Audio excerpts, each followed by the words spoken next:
Hello, guys. Welcome back to another episode of No More Kids in Scientology. My name is Serge Delmar, and I am a third generation kid that grew up, was born inside the Scientology hotels and commercial buildings. I know Rebecca from back when I was a teenager. We're both teenagers in Florida.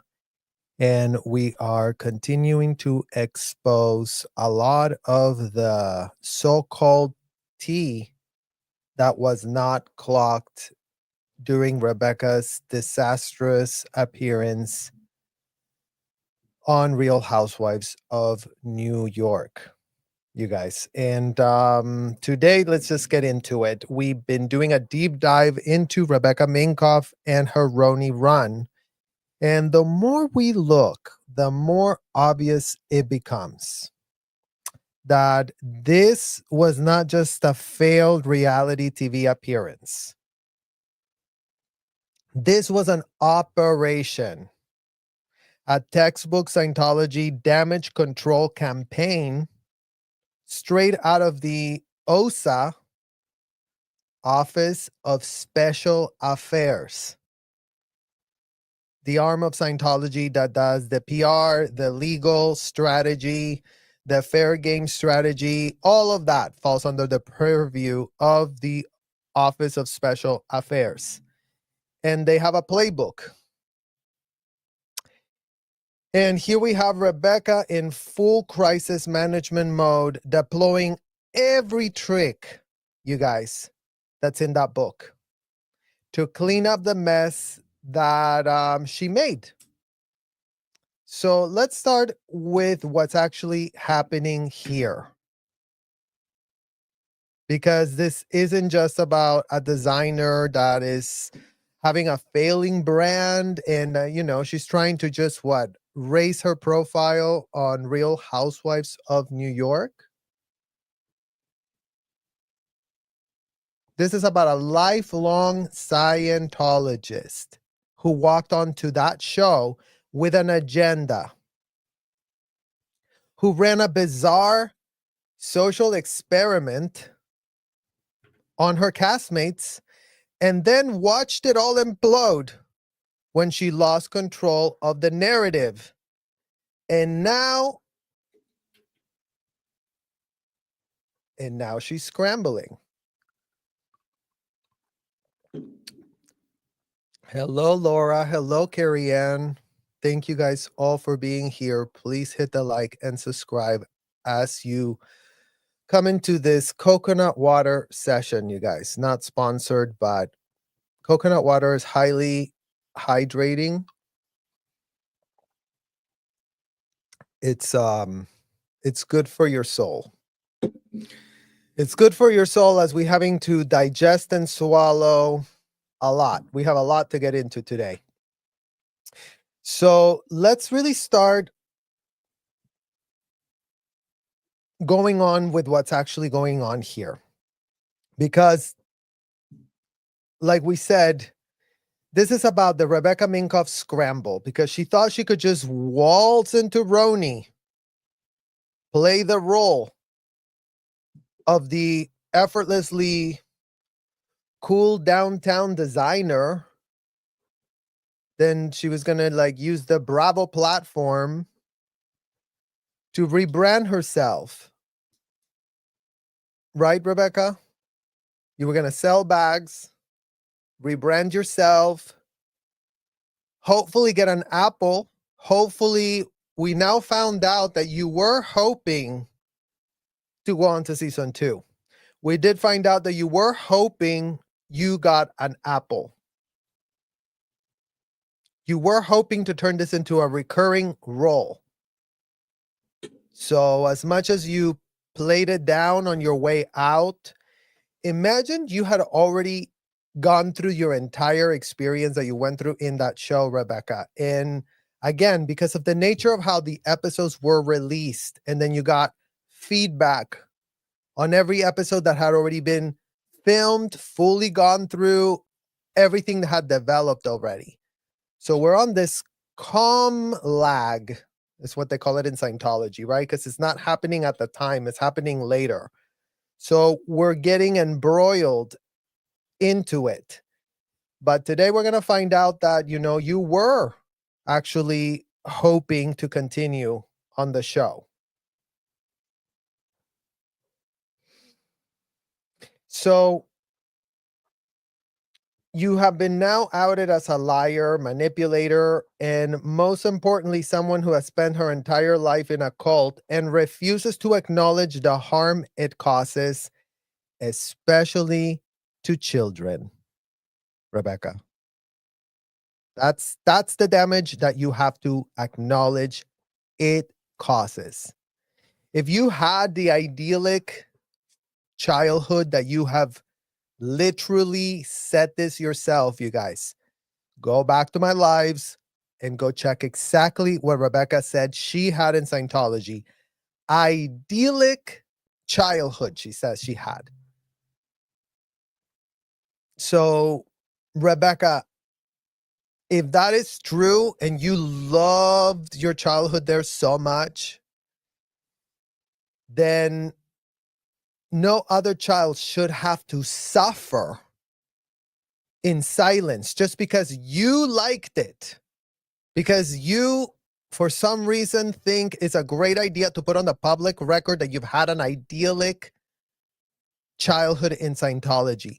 In what world did you not understand that that could easily be, challenged, Rebecca, by people that were there at the hotel with you?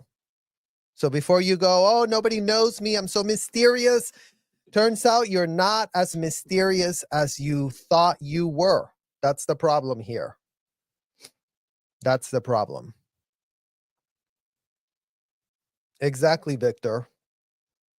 This all comes together. These are all things that come together. This is organized bad shit. Bad shit. So now let's really talk about the PR prank, the so-called prank that anyone who's familiar with Scientology tactics would recognize was a full-blown OSA operation. And for those who do not know what the OSA operation type of playbook is, L. Ron Hubbard wrote down policies that talked about discover who's leaking the information by planting disgusting, deranged, outrageous narratives about you. And then whoever repeats that, then that's your problem. So, although that makes no sense, I don't know what this all generated so much confusion. And it was such nonsense that no one could actually understand what the real story was. This was so bizarre, even for reality TV, you guys, even people that have watched reality TV so long, watch this and they were like, what in the literal living hell is this of planting a completely fake story? Again, because people don't understand the inner workings of Rebecca's cult. And Rebecca did say she was out of her habitat during Real Housewives of New York. That is not Rebecca's habitat. That's not what she's used to. That's not what usually works. So for her, she has to be around a lot of people that agree with her. That's how it works in Scientology. And since Rebecca's part of the Celebrity Center, is part of the Celebrity President's Office, she gets to have it that way. Any place that Rebecca visits in those hotels where there's other Scientology, they're all down from Rebecca. Everybody has to go, Rebecca, oh my God, Rebecca, the success story of the universe. The FSM, the Power FSM Rebecca. Here comes Power FSM Rebecca. Superwoman Pat Coster woman too, right? Because she's also Superwoman in her podcast. Everything is super, everything is duper, everything is great, everything is wonderful. But you know what? The facts are not great or wonderful or making a shred of sense, Rebecca. That's what you're getting clocked out for now. Because yeah, You apparently had a wild night with a stranger, and then you might have been pregnant as a result. That was the rumor. So think about that for a second. A woman with 4 kids who made it very clear on RHONY that she, wasn't having any more, then just casually throws this idea that she got knocked up by some random guy. And we're supposed to believe this was a joke or a harmless prank? No. It was beyond tone deaf because, again, as much as you have said on and on and on how hard it was for you to get pregnant, you have 4 kids, Rebecca. I mean, maybe you did struggle to get those 4, but you know what? You got 4. That's more than most women will ever. The women that can't even get to 1, you know what? If they had 4, maybe that's not a struggle. Maybe that's a privilege. Maybe just check that privilege before you go making jokes about stuff like that. Maybe just check that because, you would know, Rebecca. I mean, just Google, just have your PR team, Rebecca, which, God only knows if they're Scientologists or not, but just have them Google how many abortions are actually going on in the Scientology hotels. You know what? Because since you're so much about joking about pregnancy stuff, I mean, there's a lot there. There's a lot there that you were very tone deaf about for God knows one reason. What in the literal Glutz PR campaign that you were literally levying against Scientology, bringing up pregnancy, Rebecca, where if you go back to the lawsuits that Scientologists had to settle, you'll find that one at the very top of the pile. So just so you go, oh, everything is so unsubstantiated, you guys. Everything is allegations. Everything is no one knows what in the hell they're talking about.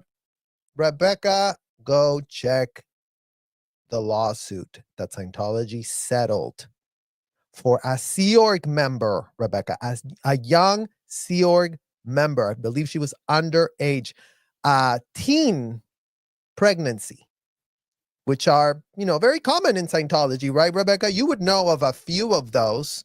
You were there at the hotel, Rebecca, so don't play dumb. Don't pretend that you were never told. Don't pretend that you were so out of the loop about everything, because you know what? You worked for Celebrity Center in New York, Rebecca. It would be great to know how many girls at Celebrity Center had that little same ethics cycle where they were sent to a Planned Parenthood to, plan their parenthood that they weren't planning, were they, Rebecca? Because, how many of them ended up coerced going to do that so that they wouldn't leave staff? Imagine you're making all these jokes over all of that history that you know yourself, Rebecca. So again, for you to try to really tell your PR team, oh, I have no shred of a clue about anything. You've lived in New York for 25 years, have access to Google, have access to everything that is on the World Wide Web, Rebecca Minkoff. You have access to the best lawyers, the best publicists, the best everything, and all you have around you is an echo chamber. Imagine how stupid that is, that all you have around you is like yes men's. Rebecca, oh, what is she? Oh, yes, Rebecca, you're right. Rebecca, you're wonderful. Rebecca, you're amazing. Rebecca, oh my God, everything you say is right. Everything you say is funny. Everything you say is amazing. You're just so amazing and so empowering to women. Because that's been the pitch, Rebecca. You really want to empower that. So let's be clear. This is a manipulated behavior, and it is trained into Scientologists from a very young age. For all the Bravo housewives that were so impressed with Rebecca's acting skills, yeah, that's kind of the thing that they teach the kids at the hotel, to act real well. Don't you want to be like Tom Cruise? Here's a script for you. Really learn it, really say it natural, relaxed, and friendly. Really do everything we tell you to do. So for the people that still don't understand how much adults wield power over young, impressionable, naive AF, underage kids that end up signing contracts with said adults. Imagine you have an entire hotel where kids are brought there to sign a contract. Can anyone point to another hotel that offers that? Or no? Are there any other hotels out there? Sign this contract here, 14-year-old from Mexico. A contract in English, mind you. right? Because all the so-called arbitration, mediation agreements that the Scientology lawyers are putting out for underage kids to sign, you know what? They have a lot of shit in there. They have pages and pages and pages of shit that, you know what? We had no shred of a literal clue how to read. For all that Scientology made it a big problem that you really have to understand every word and understand everything. You know what? They didn't give an F if you understood. That basic first contract they gave you as a 12-year-old.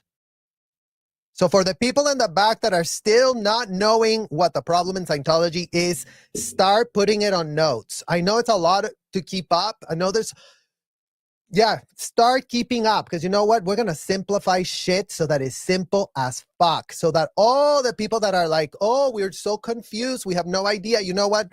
This is your lucky day, because it's going to be made so fucking clear that even the most unclear person that's not on their way to get to a clear package is going to get how effed they are. Today is the day where you're going to find out how effed you really all are.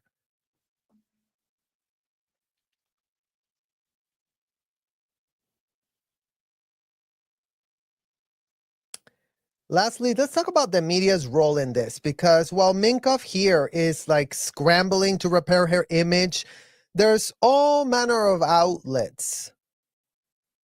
We're talking top tier corporate media outlets that are now on a whole sanitizing campaign, pitching Rebecca for all kinds of ways of how she can get her image sanitized. So that's also been getting, called out, getting mentioned. I mean, start Googling this stuff, you guys. It's all out there on the public literal record.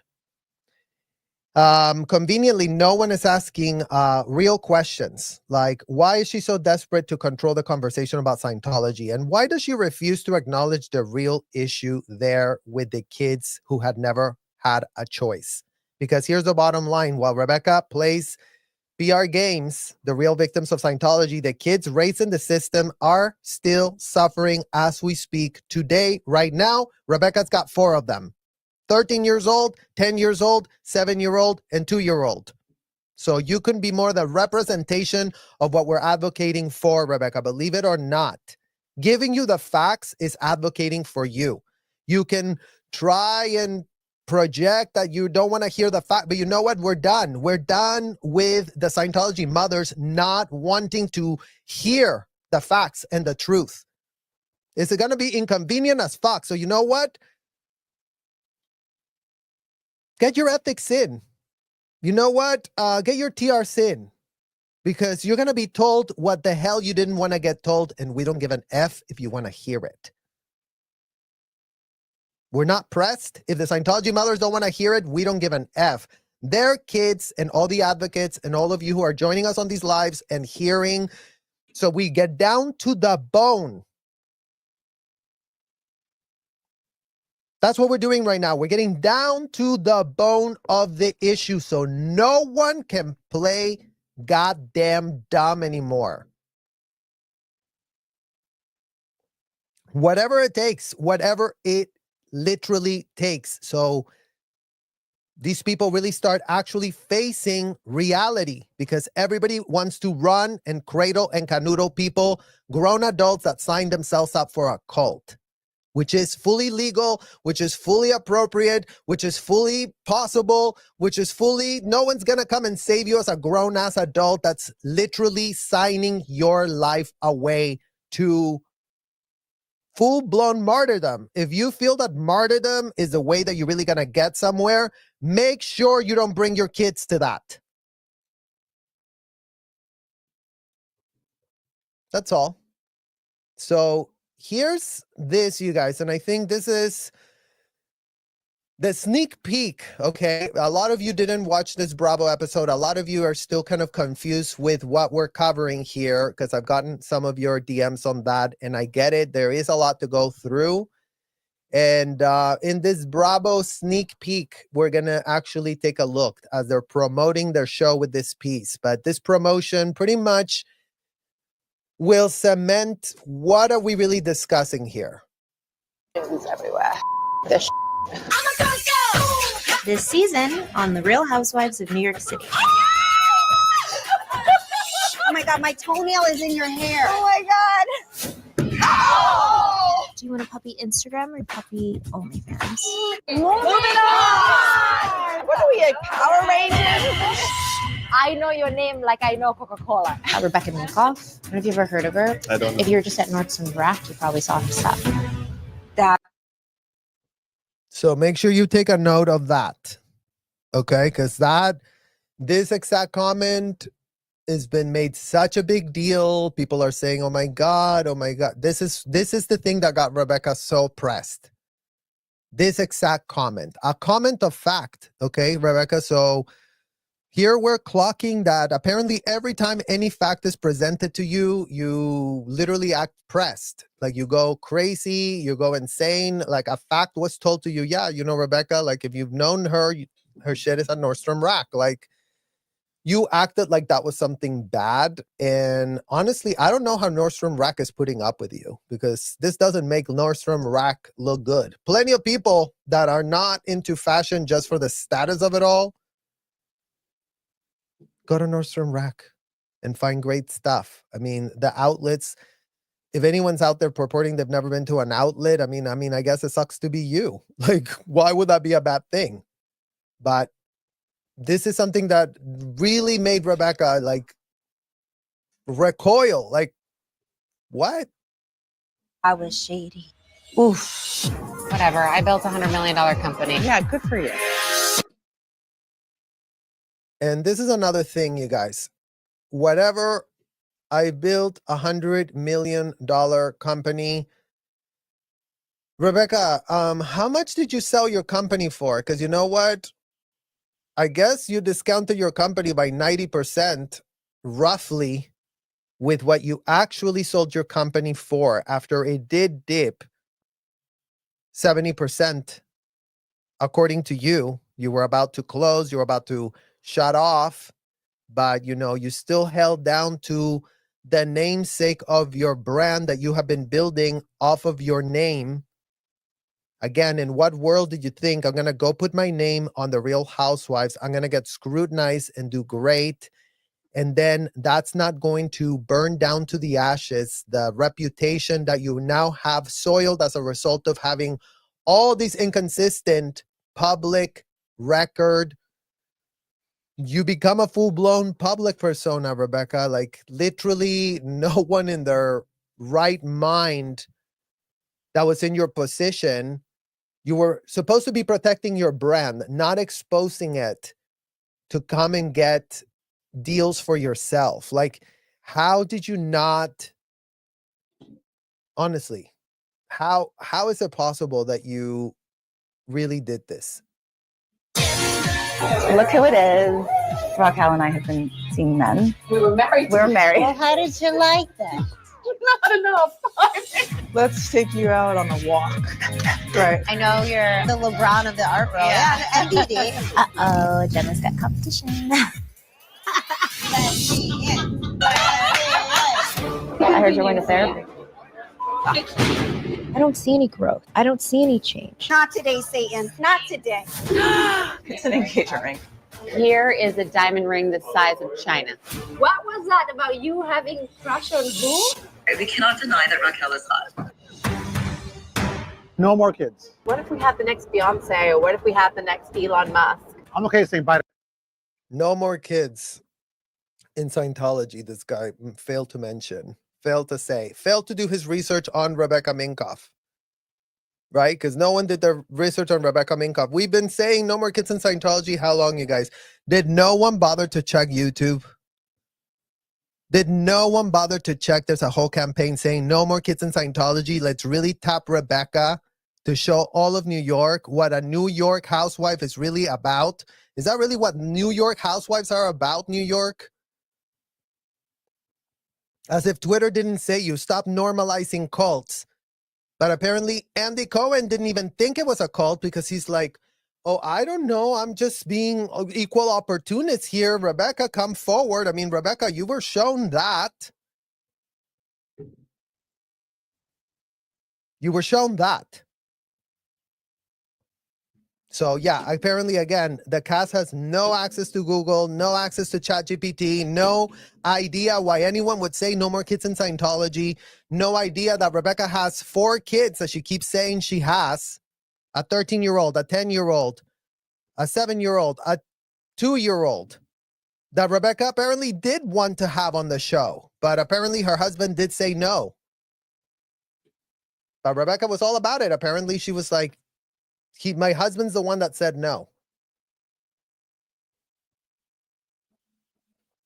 Had a fiance, but Elon Musk will take it. What's wrong with you? You like dumb? You have been lying to me. Oh. And it's rocking me. I'm just not okay. Everyone here is a pigeon. Everyone? What's up, pigeon? Here's a whole pigeon. Here's a whole pigeon storyline. I didn't say she was poor. It's insane. This is up. You need to talk to Aaron. Why are you so upset about it? Pigeons, they're everywhere. If people ask us about the Scientology, what do you want us to say? No comment? Is she pregnant again? That's why she's not drinking. Is she pregnant again? That's why she's not drinking. So here's the beginning of the Leaky pigeon operation. OSA fake operation. That was not a prank. That was not a joke. That was produced by Rebecca, and whoever in her cult is showing her the reference that she really should be applying the technology of L1 Hubbard to do something for herself. Here is these women falling for it. You see this woman's face right here? Look at her mouth. Someone take a ruler and actually measure how big her mouth is, as they all now find out that Rebecca's is pregnant for the 5th time, apparently. But don't worry, the false fake rumor gets much more, I guess, rated past XXX, you guys, because that's what it is. I'm sorry, but she had this wild night and ended up getting pregnant by some other guy. this is the rumor that you approved out, Rebecca. This is your rumor. This is you ideating that. As you said it yesterday, I had the idea. You even went like this. This was part of your body language yesterday that was like, okay, there she is telling the truth. Look, because she's like, I had the idea. And yes, we can all see that you did tap Aaron to kind of spread the idea. Like, no one's saying that that didn't happen, but where did the idea come from? Look who is being repeated by. Look what's being said about you on national TV. In what type of Glutz PR world do you live in, Rebecca? I mean, this would have been the time if your so-called Scientology was so effective, so wonderful, and so amazing. This is the time you should be going to them and saying, oh, I need help with my communication, guys. Don't you say that that's what they go and help you with your communication? Well, have them help you with this communication, because you saying that you got pregnant from a random guy at a wild night you were having when you have 4 kids at home. And you're in a reality show where, you know, no one told you to do this, Rebecca, because you did throw the whole production team under the bus and said, well, everybody in production knew. Yes, because they're documenting you. There goes Rebecca, Mike her. Like, what are they supposed to tell you? I mean, I don't even think they understood what in the hell you were doing. It doesn't make any sense unless you were at the cult reading those policies from L1 Hubbard from 1965, where he says that's a great idea, Rebecca. You're not going to find a lot of people in the outside world that are going to have, let's put it in a simple, stupid way so you understand it. They're not going to be in your reality, Rebecca, okay? So the people that are going to have ARC for you, because your reality and reality of the real world is so diametrically opposed, is not even funny. That's why you invoking L1 Hubbard into this show, making it a plot line, concocting a way to make it happen, telling your parents and your husband that this was going to go on, getting him to co-sign with you, knowing that this is something you're going to put out on your own family. I mean, again, Glutz PR galore. Glutz PR galore. As this is being played about you to live on the internet forever, mind you. I mean, imagine that women have to look up to you. And what are women that are buying those? Oh, yeah, I really want to be like Rebecca that, you know, puts out fake rumors full knowing. Like, how are you supposed to be playing that big role model now? Honestly, ask yourself that question. What? You f***ing told her? What did And you saw Rebecca's acting here, you guys? And you see the use of the F word that Rebecca uses here. Let's really replay it just so you guys can really see. You know, this doesn't get said enough. Like, Scientology parents are speaking like this to their kids. When they're pissed, it's the F word every other sentence. You fucking went and delivered an enemy line? You were so fucking out PR? You're so fucking out ethics? You're so fucking down tone. You're disgusting. You're a fucking degraded being. That's what kids are being told. That's how they speak to the kids. So let's really see this in the big screen so you see Rebecca's little tiff here that, mind you, again, she's faking this. She's not outraged. She set this up. She planned this. So as much as she wants to act so surprised about her own stupidity, because she's good at playing the victim, she can make herself victim in any situation, you guys. Everything is done to her. Everything is a projection. Everything is like everyone else did it to me. I have no idea. You were the one that brought this insanity to reality TV, Rebecca. So you haven't taken accountability. You haven't taken responsibility. You haven't done amends. You haven't come clean. You haven't done nothing. You're still having your withhold being missed because none of these housewives can clock tea. That's the real tea. That's the real tea. You want real tea? That's the tea. There's housewives that made a whole franchise, so I'm going to really confront you. I'm really going to come up with the tea, and I'm just going to really confront you and wait for my confessional till I really talk about Rebecca's. You can find her at Nordstrom Rack. That's the tea. Got it. So here's Rebecca's acting skills for everyone to really take a note of the F word and how Rebecca uses it. And how comfortable and natural she sounds when she does it. What? You f***ing told her? What did you say? There, Rebecca. That's you. As much as you have complained, oh my God, the production, they did this cuts that make me look so bad. You're the one that said this, Rebecca. You're the one that put out this rumor, said this, then acted like you were so confused. And you could have said, oh my God, guys, that was a prank right there. Right? Oh no, my God, I was just, pigeons, leaky pigeons, guys, ha ha ha. Let's all laugh together. I would never make an insensitive joke about pregnancy, given that in my cult, we don't have a great track record of that with just what's available on the public record. So for all of you housewives that have no idea what Google is, that have no idea how to chat GPT, that have no idea how to find anything, Google the case of Laura Di Crescenzo. You're going to find out in that case, Real Housewives of New York, Real Housewives of Beverly Hills, because we're going to have a Housewife of Beverly Hills here and a Housewives of Orange County that join to see how they can help, Rebecca spill some tea and navigate some of this RHONY stuff, right? So that's what we're going to react to soon. So, all manner of people all about this. I'm being a pigeon. She's the Central Park pigeon lady. Put the pigeons on trial. I don't want to be a pigeon. You are the biggest pigeon ever. Darling, go Google my name. Naomi Wish. Giselle Wish. You are a snake, nobody sees you coming. I sucked a dick to get a job? You're delusional. You model for Dress Barn. Stop.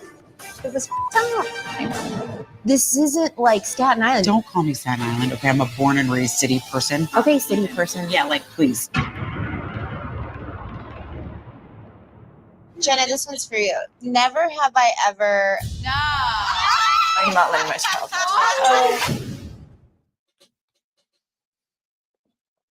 That's the whole sneaky pigeon operation, you guys. That false, fake rumor that Rebecca started that we can trace back to L. Ron Hubbard policy. I mean, if Rebecca's not following L. Ron Hubbard policy, damn, girl. I mean, I guess you and L. Ron Hubbard are homies and think exactly alike, right? And I guess, you know, people at the president's office know what policy you're applying. And that's why this was not going to put any kind of red flag on them. It's like, oh, Bryn made a 1-1 comment. That's what they're calling it, you guys. Bryn said, Rebecca, you can find, if you know, you've seen her at Nordstrom Rack.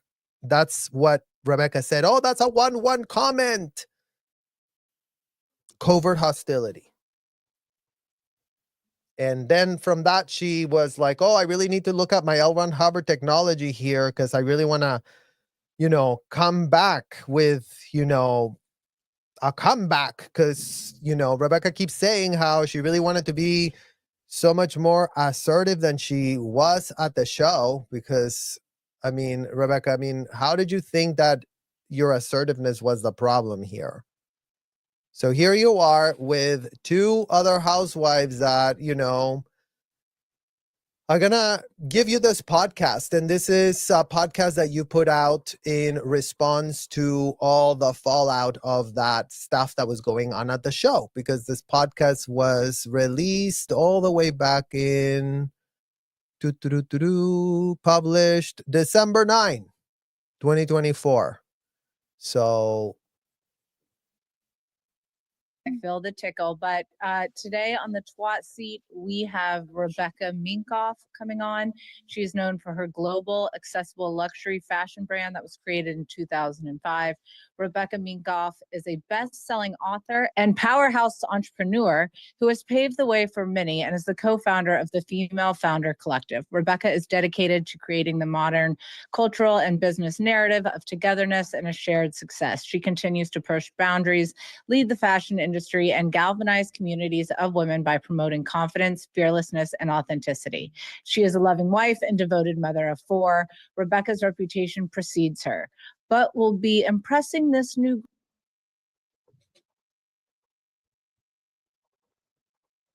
I mean, these women just grabbed whatever they were pitched, you guys, and they're like,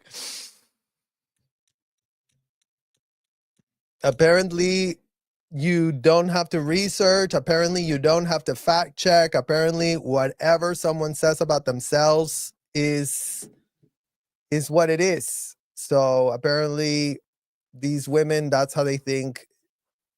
I mean, it is called the twat seat. I mean, Rebecca, damn, you are in the twat seat. I do agree with the name. Group of friends prove more difficult than creating $100 million brand. $100 million brand. I mean, you guys, how many times do we have to be repeated the same thing?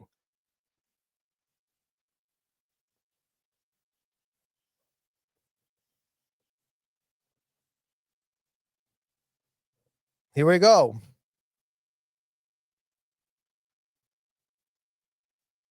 In ChatGPT, Rebecca, how much did Rebecca Minkoff sell her brand for? In February 2022, Rebecca Minkoff sold her global fashion brand to Los Angeles-based Sunrise Brands.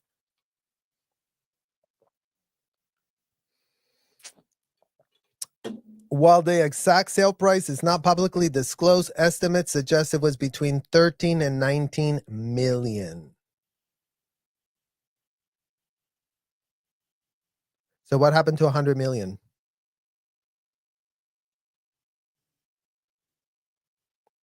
What actually happened to $100 million company that you sold? I mean, we don't know, Rebecca. I mean, maybe you did get paid $100 million and then you just rushed to RHONY. Like, doesn't add up. Doesn't add up. Doesn't add up. That's the problem. And $100 million. $100 million dollars. This is giving Kylie Jenner vibes. But imagine that at least Kylie was named a billionaire. At least she had Forbes pitching that shit, and they did have to retract it. But here, these two girls, they have not even a shred of a clue. They just regurgitate whatever Rebecca puts in front. Okay, got it. Well, let's bring her on in. Let's get to quizzing. Let's go. Hello. I have this, just so you know, I'm professional. You're very professional. I very wouldn't expect anything less. I mean, with $100 million brand, she ain't around. Right? She's got a gold-plated, diamond-encrusted mic over there.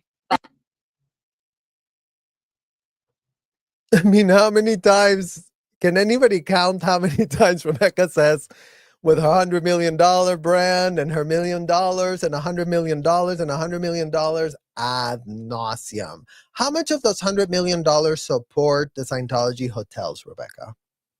How much tax write-ups do you call your business advisor, your financial advisor, to shave off your tax bill and, put it there at the hotel so you can buy your services, right? That's what you buy there at the hotel.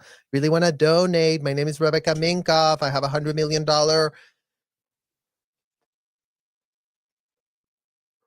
Whatever it is that you got, whatever it is that you say you have, how much of that money went into the hotel, Rebecca? That would be great to start understanding. Because as much as you guys always go, oh yeah, but poor people, they're giving off their say. Grown consenting adults are handing money over fist to the people at the hotel. And the ones that pay the most get the most rewards. So for anyone who's too stupid to put that point together, the more you pay a la Trish Duggan, the more you pay a la Rebecca Minkoff, the more you pay a la Elizabeth Moss, the more you pay a la Tom Cruise, the more you pay a any of these people, more things that are special for them at the hotel. Oh, we have a special courtroom. We have a special auditor. We have a special ethics officer. We have a special person for you. You are a VIP. You need to be flown power. You're helping us disseminate. What can we do for you? We got all these slaves down here. Who could help you? Who do you need to have help you with what?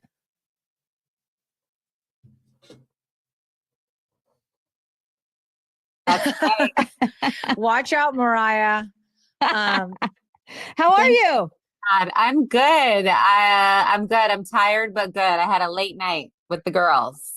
Oh, really? With the girls, you mean the whole cast? No, Raquel, Jessel, and I were on the virtual reality live podcast event last night. I saw that. Where was that at? It was in New York?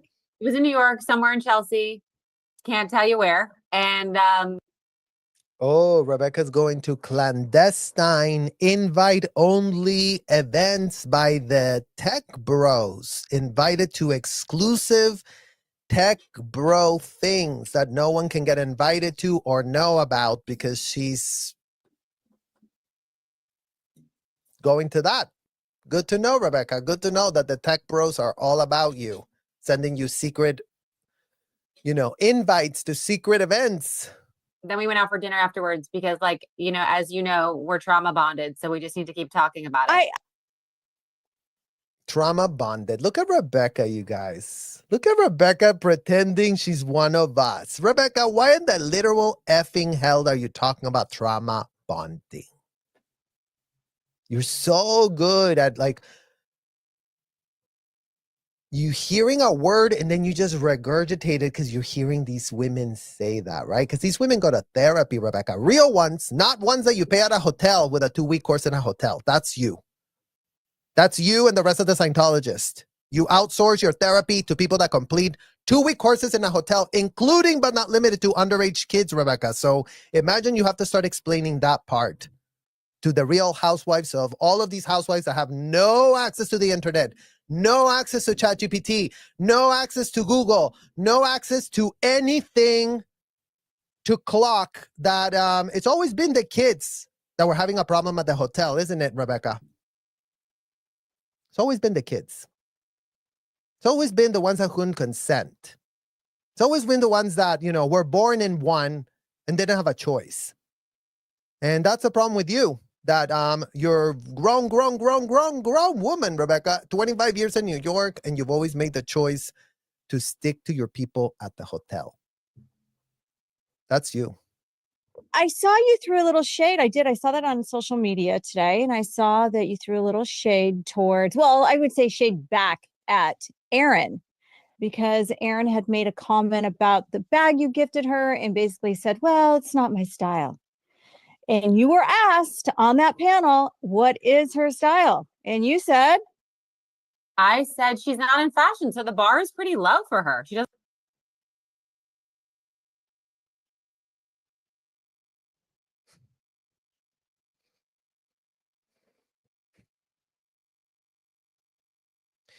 I've always find it so ridiculous. People that can really go, oh, I'm the one that really knows what fashion is. I mean, come on. Come on, Rebecca. Like, you really don't want people to come at you. You express yourself in whatever way it is that you want to express yourself. You can have people like it. You can have people not like it.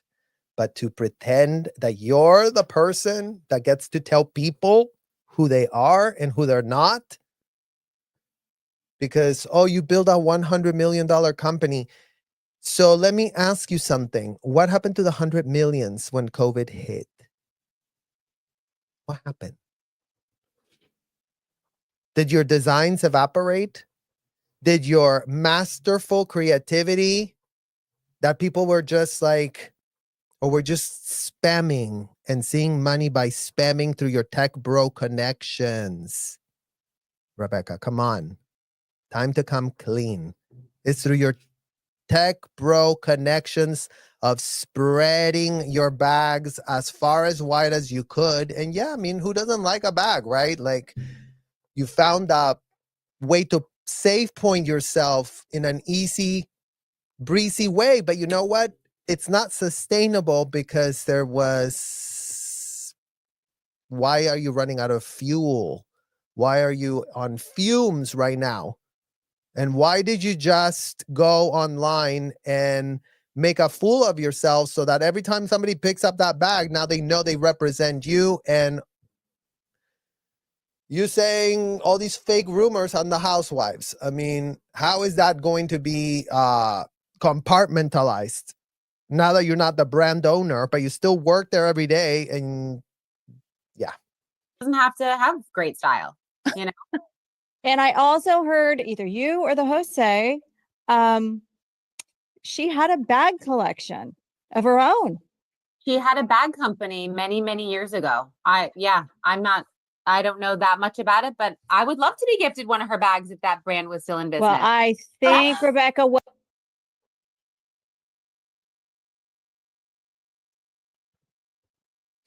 Rebecca, you got pressed that someone said that your bags were at Nordstrom Rack, which is a fact. That you chose to, in whatever insecurity you have, think as a really horrible, shady thing. And here you are saying things about Erin. Publicly stating things about Erin, Rebecca. And then you act like You're so shocked at the reunion why Erin said you're the most self-observed person she's ever met. Imagine this is what's on the public record. I'd love to start getting some receipts from your cell phones. Imagine the type of, real tea that would be in those cell phones. Imagine how much has not been put out on you, Rebecca. Because as much as you complain about the edits, imagine if we had it all unedited. Imagine the disaster that would be for you. Think about it. What you said was, does she still have it? Is it still around? No, but she talked about it on the show this season. Oh, she did? Yeah, I think that her and Abe may have had a discussion about financials in regards to that business and et cetera, et cetera. Yes. I missed that. There were some debts that need to be paid off. And listen, we have had our share of debts. So believe me, this is an expensive business to be in. It is not easy. I think any big business you have, you're going to have debts.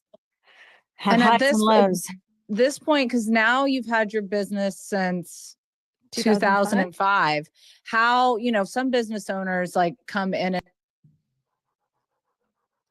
So Rebecca's had her business since 2005, since she left Florida because a grown Scientologist man lured an 18-year-old to go work for him for $3 an hour or $3.25 an hour or $4 an hour, which are the three amounts that Rebecca has purported she was getting paid to be working for this man.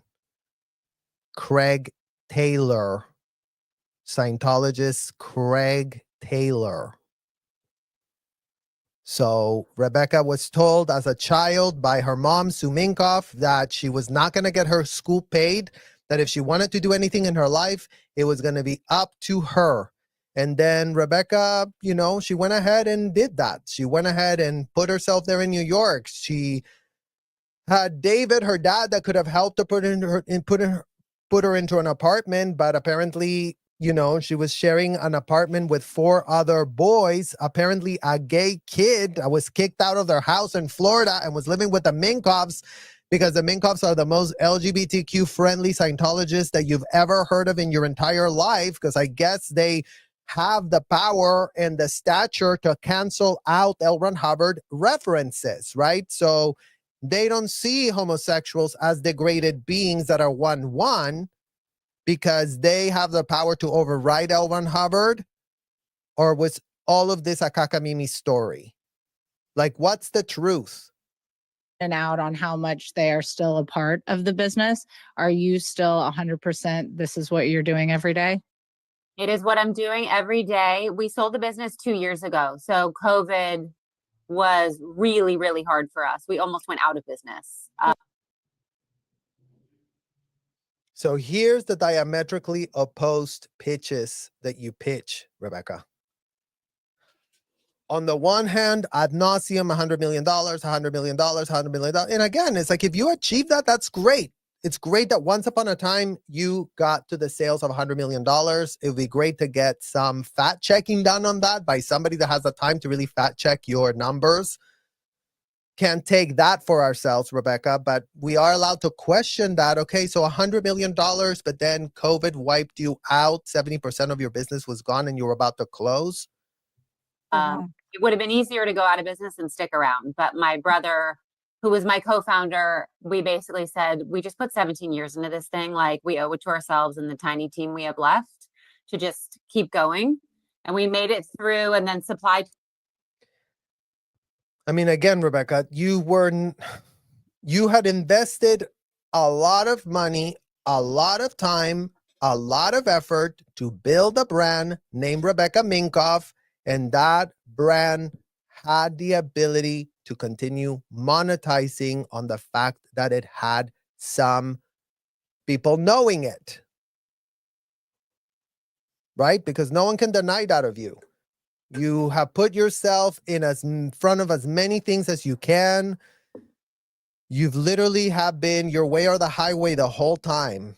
That's how you've been growing to the place that you grew. But that's why you couldn't sustain your growth, because it wasn't really actually that real, was it? It was giving more tech bros pushing your stuff out on Instagram when those ads on Instagram were converting for you like a little candy machine, because that's what women were doing, right? Oh, Rebecca Minkoff, it's great. Oh, Rebecca Minkoff, it's wonderful. And now it's Rebecca Minkoff, the RHONY housewife that is a Scientologist that cannot explain her way out of her paper bag. It's giving problematic. Chain issues almost crushed us again, right as we were like, okay, we survived COVID. And we just decided we needed a partner that had like muscle, that had this is in China. And like I said, Rebecca, if you were struggling so much on COVID and the Scientologists have already been reported to have gotten a ton of COVID loans, it'd be great to know if in that point of utter struggle for you, where you really saw the lights out of your company almost about to be turned off, did you get any COVID relief, Rebecca, and how much? And since you did actually end up firing down to your miniature team, like you said, then were you really using this for paying salaries, or how did that work exactly? And Hong Kong and new sourcing. And we were just like, we need a bigger, better partner because we're losing, the factories are prioritizing the bigger brands. Oh, you're a small business. Now Rebecca's a small business. I thought you were $100 million business. So what happened to the $100 million business, Rebecca? Prioritizing the bigger brands. If you're running a $100 million business, why would anyone not be paying attention to you? Is it really that true? I mean, plenty of people fabricate stuff over in China, Rebecca. I mean, this is giving Kakamimi's story. Again, you contradicting yourself. Right. And so we sold it 2 years ago, and I was like, I'm here. I have the same job. And you know what you should have done, Rebecca? You should have disappeared. And your business partners are now thinking, damn, why did you do the Housewives, Rebecca? You told us that it was going to be great and wonderful and going to make us a lot of money, but now a lot of questions are coming up. Questions that, yes, Rebecca, you don't get to say you don't want to answer them when you become that public figure. That's the problem you have today. Today you have that problem because you're soiling the public record, putting all the lies, manipulating all these women that have no idea how to clock a shred of tea. Yes, I said it.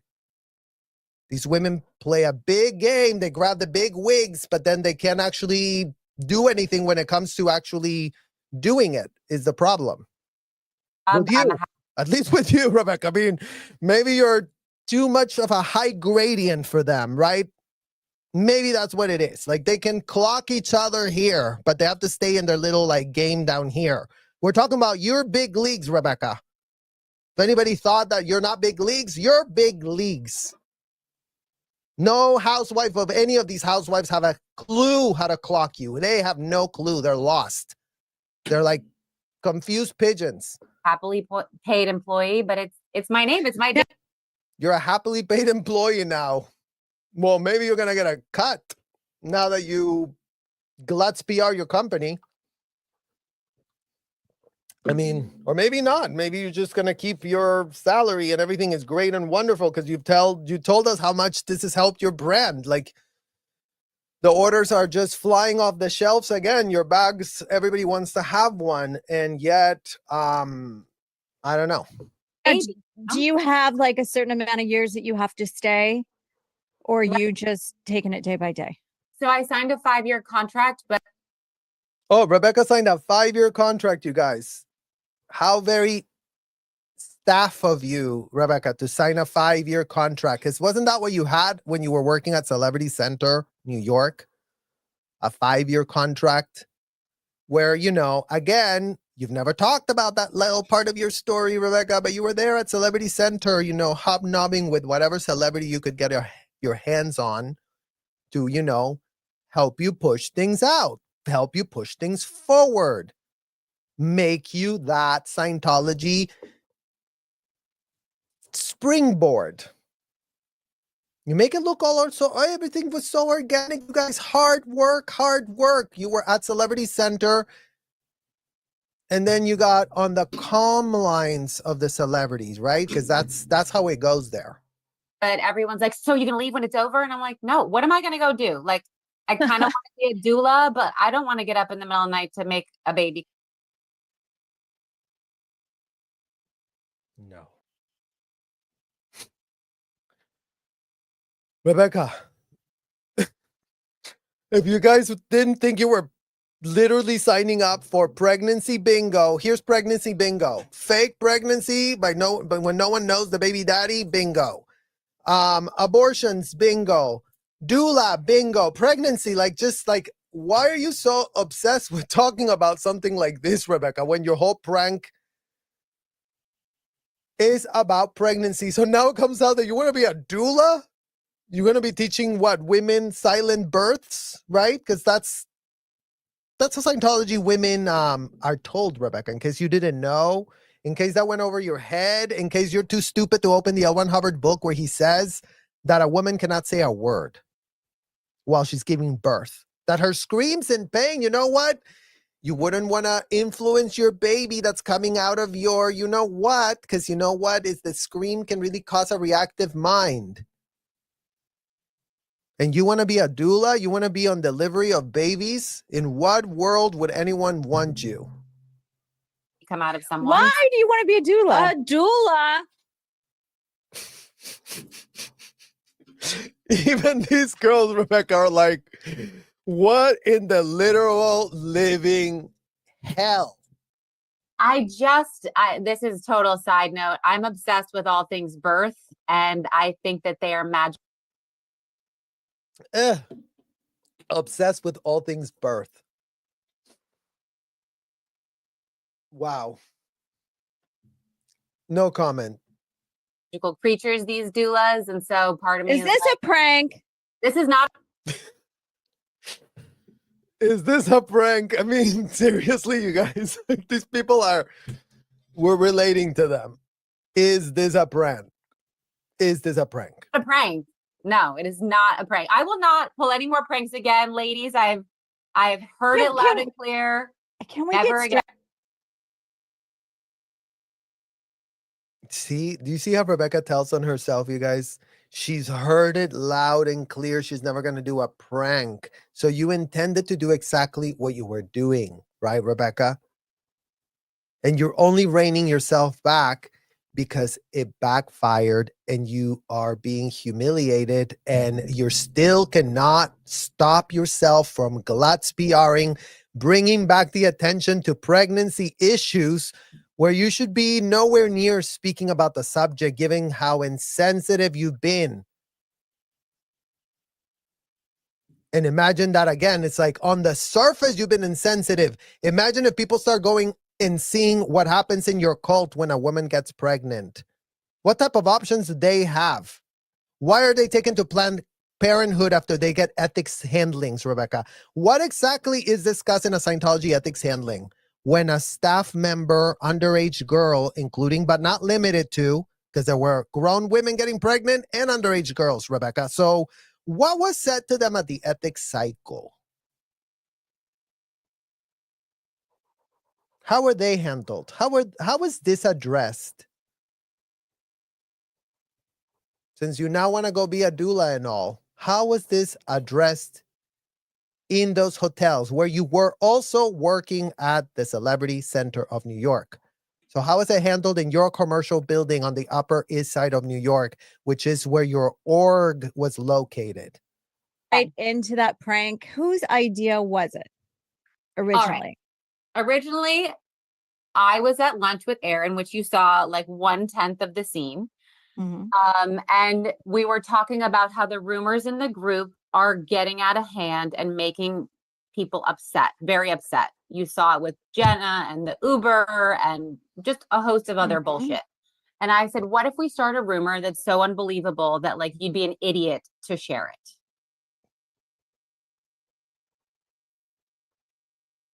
I wish you would have grabbed a mirror, Rebecca, at that moment and said that stupidity to yourself in front of a mirror. What if I start because you were too stupid to spread it about you. Imagine that you're too stupid to even clock that on your own self. Because, I mean, again, the self-awareness, Rebecca, is not being detected. In our opinion, there's no self-awareness here. In our opinion, we see the self-righteousness. We see you doubling down. We see you trying to sanitize. We see you having your withhold miss, Rebecca, because everybody's missing your withhold that you're actually acting on L. Ron Hubbard's policy and advice.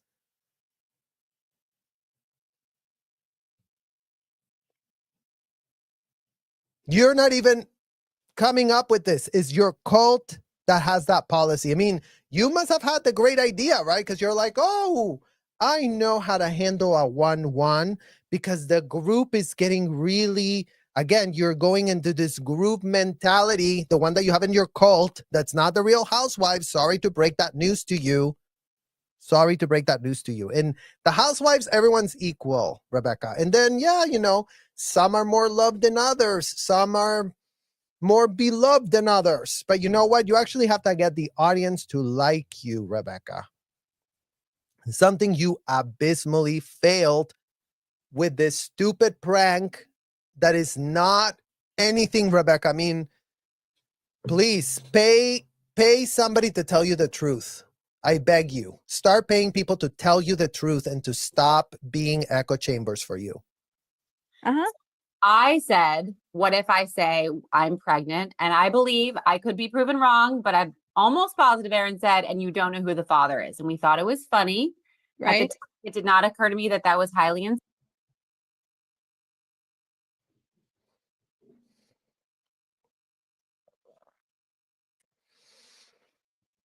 I mean, yeah, Rebecca, you're pregnant and you don't know who the father is, and you thought that was so funny.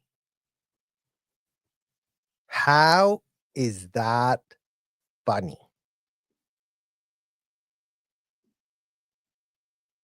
How is you not knowing who the father of the person you got pregnant with, fake pregnant with, is funny? And we thought it was so funny.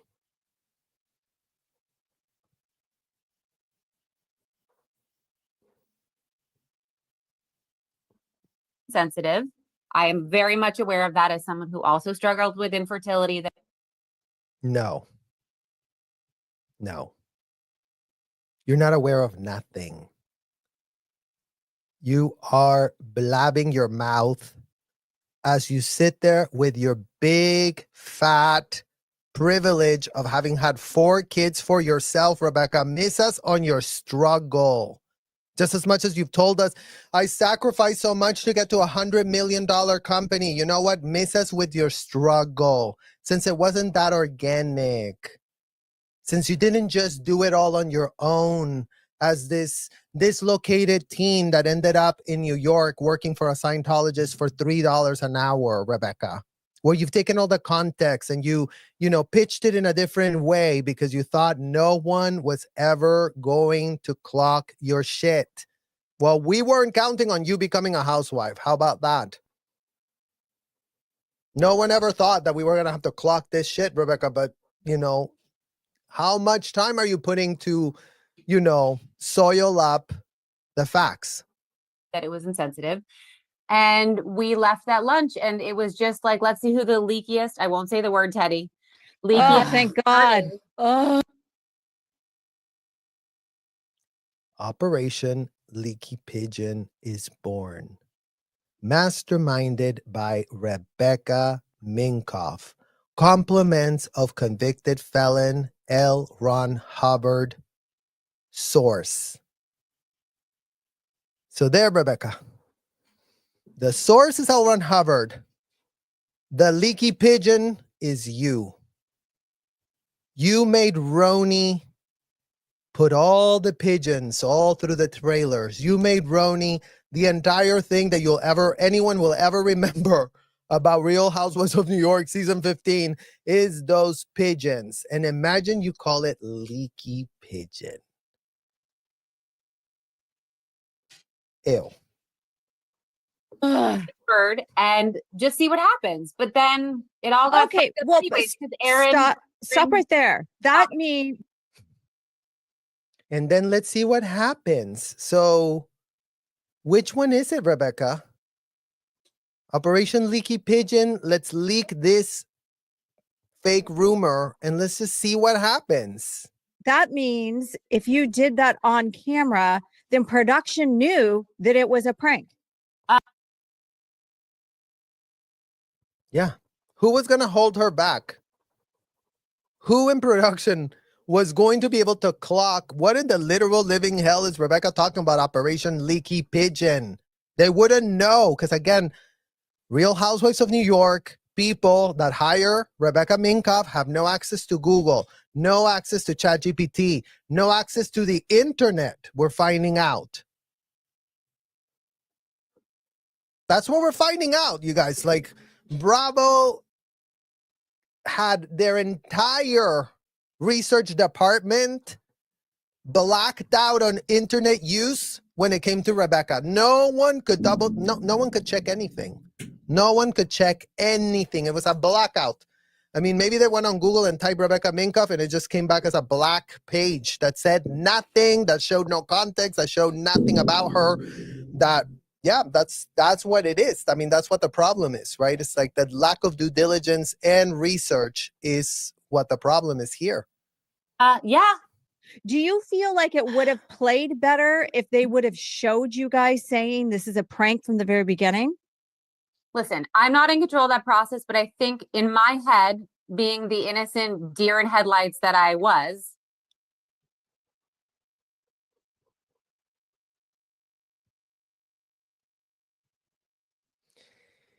Rebecca wants us to think she's Bambi, you guys.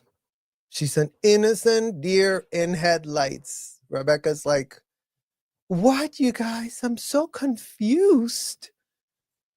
Oh, if production would have just said it was a prank, then everything would have been great and wonderful. I mean, no, Rebecca, I'm sorry, but the rumor is the rumor. What you were saying is what you were saying. You were not aware that not everything was going to be put into the tape. So you still had control, autonomy, and agency on what you said, full knowing ahead of time, Rebecca. I mean, if you did a shred of due diligence, you would have found this out. That yes, welcome to reality TV. Not everything is going to make it in the thing. But you want everyone to believe that, oh my God, if they've only would have seen that we plotted all this shit like this, then everything would have been such a big prank and everyone would have been laughing and going against Aaron, which is what backfired on you so badly. I thought, oh, this will be shown in chronological order so the audience will know. Look at Rebecca, you guys. Look at Rebecca. Oh, this is going to be shown in the chronological means nothing, Rebecca. In what world was the chronological a problem here? Look at you with your misdirections. Look at you trying to send everyone like, oh yeah, there wasn't chronological. What in the literal living hell are you talking about? You know, I didn't know that it was going to trick the audience. That wasn't my goal. And it wasn't because Sai said,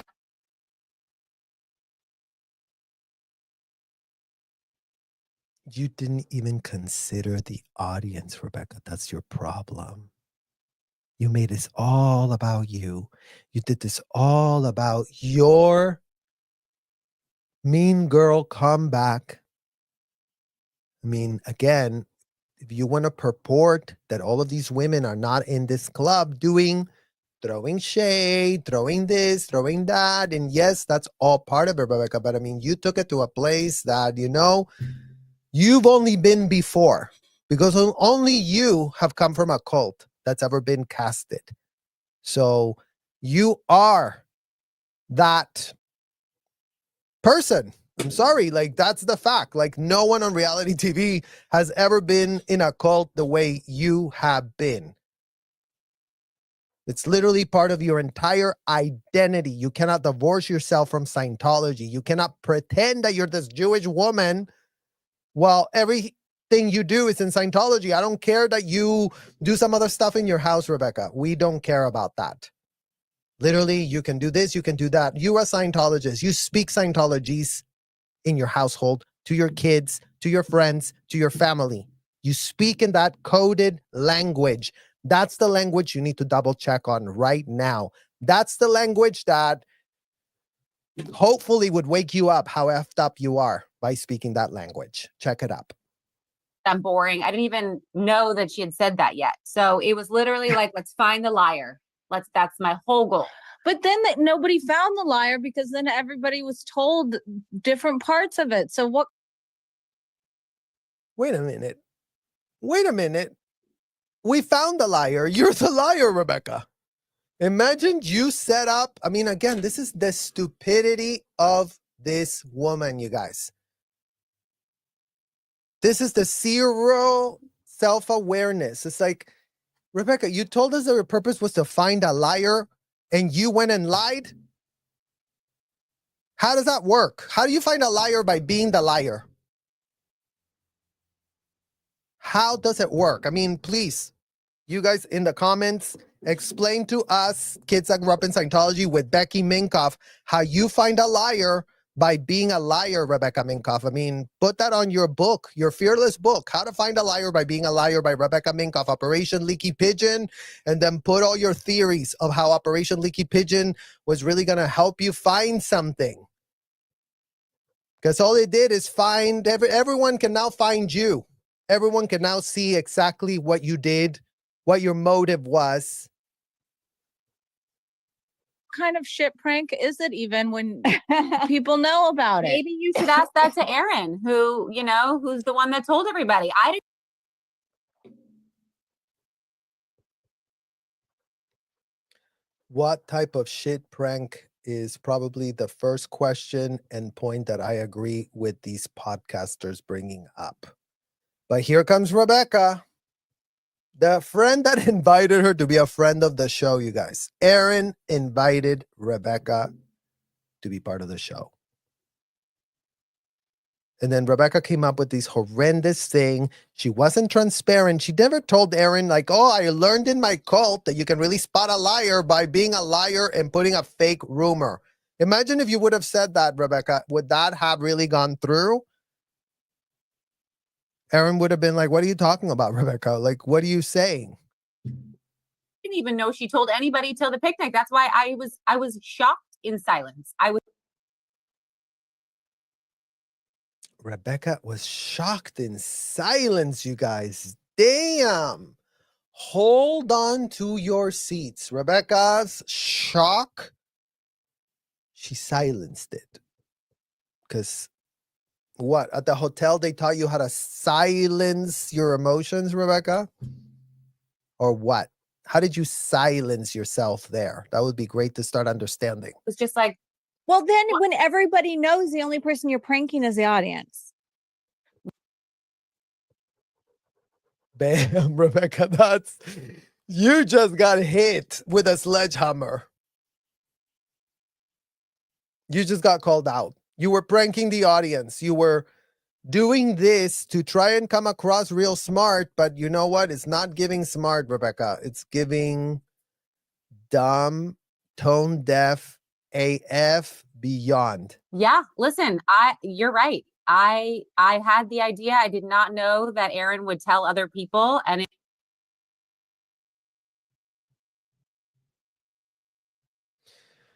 you had the idea, but you wouldn't.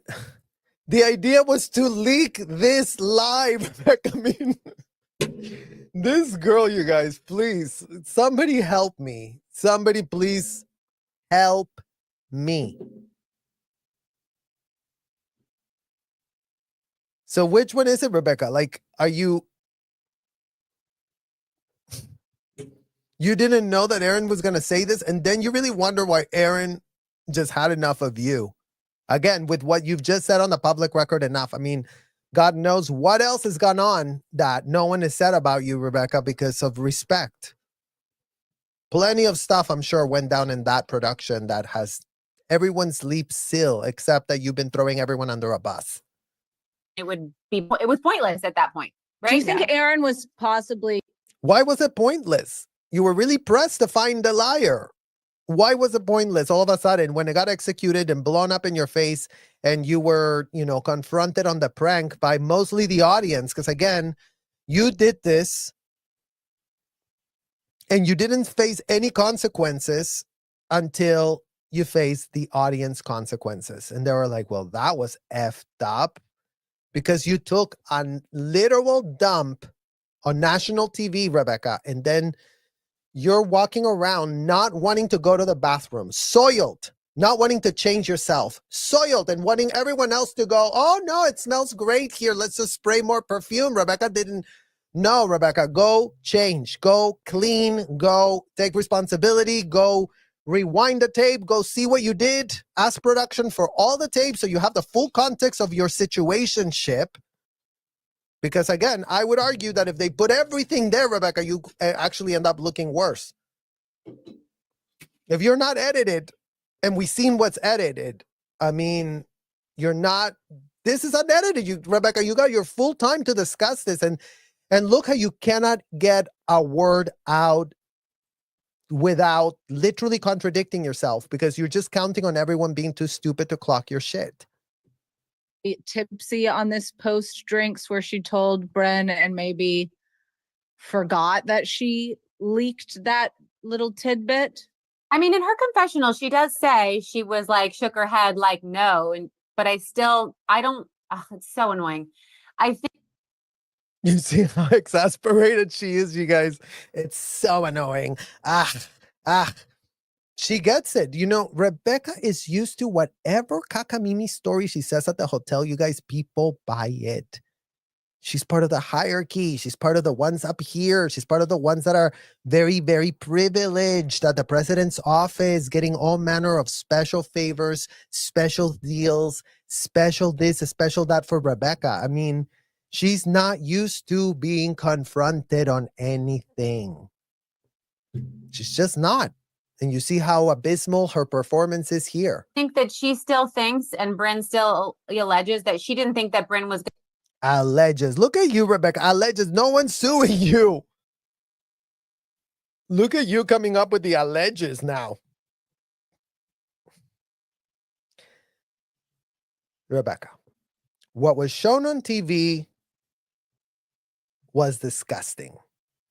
The lie, Glutz PR, that you concocted is indefensible.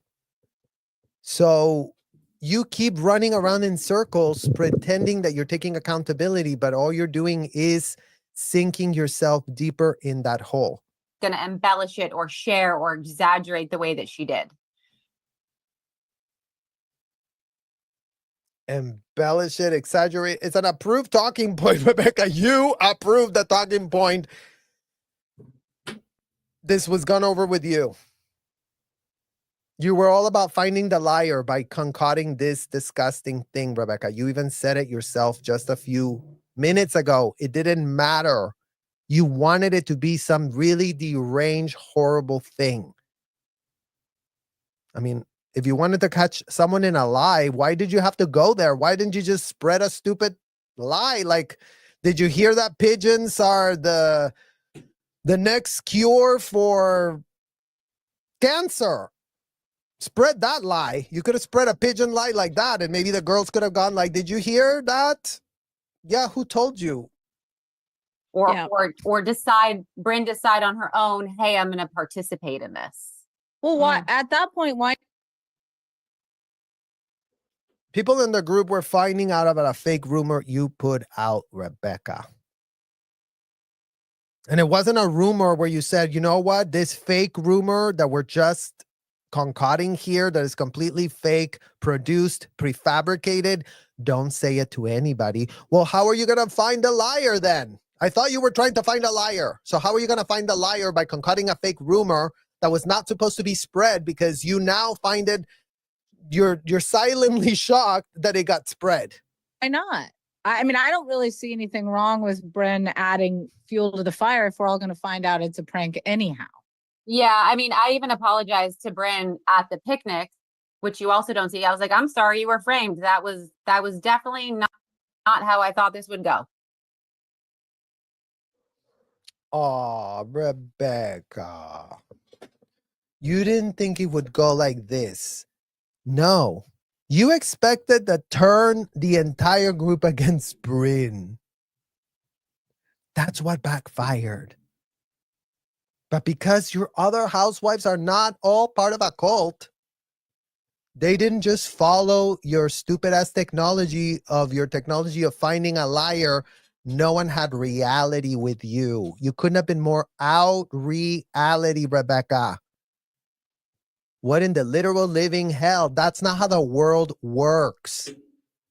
You're not going to gain clout by spreading a disgusting, repugnant, appalling rumor, approving said rumor, telling your friend that she really should go and talk about it so you really can find this liar that puts out all these rumors. And you thought all the girls are going to be like, oh my God, Rebecca's so savvy. She came up with a technology where we all just start spreading complete, fabricated, disgusting rumors that make us look like shit and then see who repeats it. Got it. Yeah. So how were you ultimately convinced to join the cast? That's a great question, you guys. How were you ultimately convinced? Because we feel like you were convinced. I had a call with one of the producers who said that, pointed out that all the women are not housewives. They are all female entrepreneurs, founders, and they really wanted the direction of the show to be fun and funny with a little bit of drama. And I said, I'm good with that, Oh, you guys, Rebecca, when she was being recruited, her recruiter told her that it was all going to be fun and games inside of the Real Housewives. Something that she was volunteering, something that she was leveraging her personal brand to sell more of her bags, to line her pockets. Gee, Rebecca, why don't you have that same energy where underage girls are getting signed up for the Scientology hotels? Because you know what they also told us there at the hotel? That it was all going to be fun and games, that we were going to all be saving a world. Turns out they lied, Rebecca. Imagine we were 12 when we were being recruited. Imagine you are a New Yorker with 25 years in that city under your belt, not inside a cult. You're not at the hotel full time like the kids.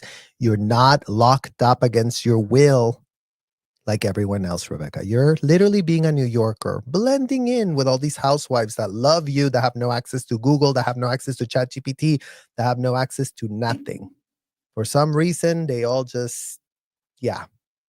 But you, it's just so difficult being you, Rebecca. That those $100 million didn't help you to consult with any type of entertainment attorney? Or no? Do you have legal counsel? Do you have access to that? Or no? Do you have money for that? Or no? Because none of the kids getting recruited for the Sea Org, for the billion-year contract, Rebecca, that's also, again, very pitched like this. Oh, yeah, it's going to be great. It's going to be wonderful. It's just going to be fun and games. You have no idea. Just sign the contract already. Sign it. No. Had you watched the show before? I had watched the first season before. Yes. Okay. And I, again, it was. Imagine that you watched it with, what is in it for me? Oh, look, my Instagram's going to blow up. Oh, look, I don't have to advertise on Facebook or Instagram anymore because everyone's going to see me on the Housewives and they're going to be like, if I could only aspire to be like Rebecca, let me buy a bag. Let me really buy a bag. I mean, please. Was like, it'll be even lighter this season, more funny, more fun. And I was like, I can sign up for that. That's Rebecca is all about the sweetness and the lightness, you guys. If everything's going to be so sweet, so light, so positive, so complimentary, just like she's treated in her echo chamber cult. Her habitat is that. She cannot stand scrutiny because she falls apart. You saw her. She falls apart. The minute you ask her a question, she starts finding faults with your tone, your question, your intention. Sounds great. Had you been asked before in the past? No, that this whole process started October of the year before. Now, do you know any of the prior cast? So I knew Jenna from just being in fashion and making a huge mistake and taking an elevator with her and Anna Wintour. And that was the end of my relationship with Anna, because you're not allowed in the elevator with Anna. Just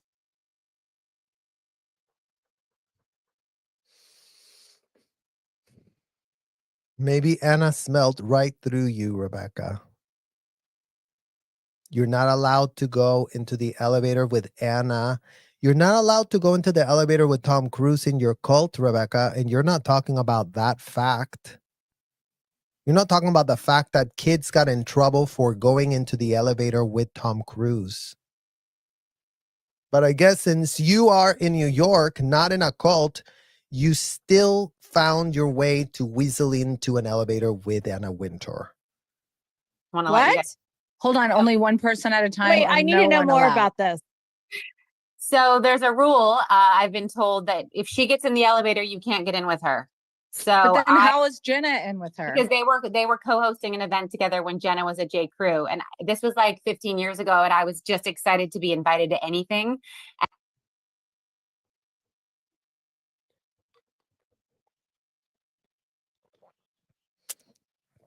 So 15 years ago, you were excited just to be invited to anything. And I just was like, oh, I'm going to get in the elevator. How's it going? Oh my God. Did you try to talk to her? Yes. I was like, oh, what'd you say? Rebecca thought that just like in the Housewives, if only someone would see her, talk to her, then she might just get the next cover of Vogue, right?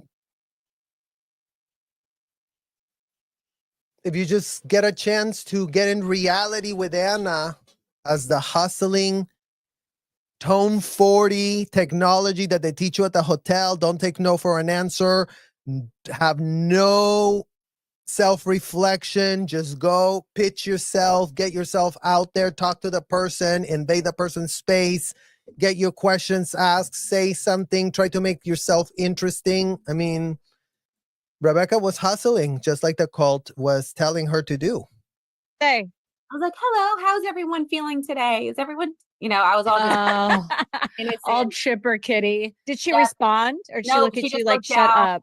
It got silent. It was awkward. And I was like, right. I must have missed the memo somewhere. So don't feel bad. It happened to me with Bob Dylan. You missed the memo. Rebecca, that's like your favorite phrase. Your whole life could be summed up as you are really missing the memo because you're operating on memos from L. Ron Hubbard, the convicted felon. So that's the memo that you're missing, just so you know. So double check on that memo. We just typed it out here for you, Rebecca. Here's your memo. Stop listening to L. Ron Hubbard at once. There. Solved. Until I discovered Quince. Quince is my go-to for less. It returns. Earthbreeze. Tell me more. You just shake up the can. Yes, nailed it. Valid through February. This is so Bryn said, something. Sorry, guys. That was all the commercials. We were going to skip that. Shady about your bags. You never responded to her. We never heard you really talk to her about it. Did you, were you not upset or hurt? Was there a moment where you're like, off? Who do you think you are? Well, I never got the chance to respond to her about it because I found out at that breakfast, and I did talk to her about it. No. So Bryn said, something shady about your bags. You never responded to her. We never heard you really talk to her about it. Did you, were you not upset or hurt? Was there a moment where you're like, off? Who do you think you are? Well, I never got the chance to respond to her about it because I found out at that breakfast, and I did confront her about it later. Again, probably not going to make the edit. I did confront her about it, and I was like, dude, that was low. That was not cool. You guys, we're talking about that comment that I told you to remember. The part where Aaron goes, Rebecca, yeah, you would know her. You've seen her at Nordstrom's rack. I mean, again, in what world is Nordstrom rack still carrying your bags, Rebecca, when you're literally saying that's low? Why is it low? Why is this bad? And she was just like, you know, conflict resolution. That's what this is all about. And I was like, Do you feel like she's Yeah, conflict resolution would have been there's no conflict, Rebecca. Like, why did you make this a conflict? You fell for the trap. You fell in your face. You busted your teeth. Now you're walking around toothless, but apparently you're the only one that doesn't realize you got no teeth anymore. That's the problem with that exact situation, Rebecca. Like, you should not have been baited into something that wasn't a bait to begin with, as much as even these women are going with this characterization of like the shady comment, it's a fact that Rebecca's been selling her bags at Nordstrom rack. Like, what is anyone pressed about in terms of that? trying to produce you all the time? Because I feel there's that scene right at the beginning when we first meet you, and I think you come down in like pink jammies or something. what's with the pink jammies? Everyone's harping on those. Well, it was like in the Hampton. I mean, we're in pink jammies and we're at work right now, but like there was I'm in something sweats. about, I mean, jammies, sweats, Same thing. Sauce. Yes. But before that, you could feel like she was almost coaching you. Yeah, she was. Prior to sitting down. Did that happen the duration of filming? It pretty much stopped. So here's Rebecca throwing the whole cast under a bus because she was being coached. Meanwhile, these two women, I don't even know their names, you guys. I know one of them was from the Real Housewives of Beverly Hills and the other one's from the Real Housewives of Orange County. These two women here have the gall to talk to Rebecca about being coached in the reality show. Meanwhile, Rebecca, how are the kids coached inside of your hotels? Can you speak more about that? Can you speak about the teddy bears and the dolls and how kids are told, oh yeah, talk about, you know, a withhold that you really had here with this teddy bear to normalize all the disgusting things that are going to be happening in the audits, Rebecca? Can you start really talking about that coaching? Because again, these tone deaf ladies that have no access to Google, no access to the internet, no access to critical thinking skills for themselves, cannot seem to ask you the questions and the things that they're bringing up that are so insensitive to all the kids that grew up inside of your hotels, Rebecca. And yeah, it sucks to be them. It sucks that, you know, they have no access to the hashtag No More Kids in Scientology. It sucks that they don't understand the concept of kids cannot consent because we cannot make it any more clearer or simple, stupid for everyone to get it real quick. So yeah, you two ladies, no more kids in Scientology because they cannot consent. And then the problem is that kids are being coached inside the Scientology hotels. So go there with your coaching questions instead of all these garbage questions you're asking here. When did it stop? I would say close to the end it stopped, but I didn't ever take that bait. I'm, you know, I might be boring, ladies, but I'm not stupid.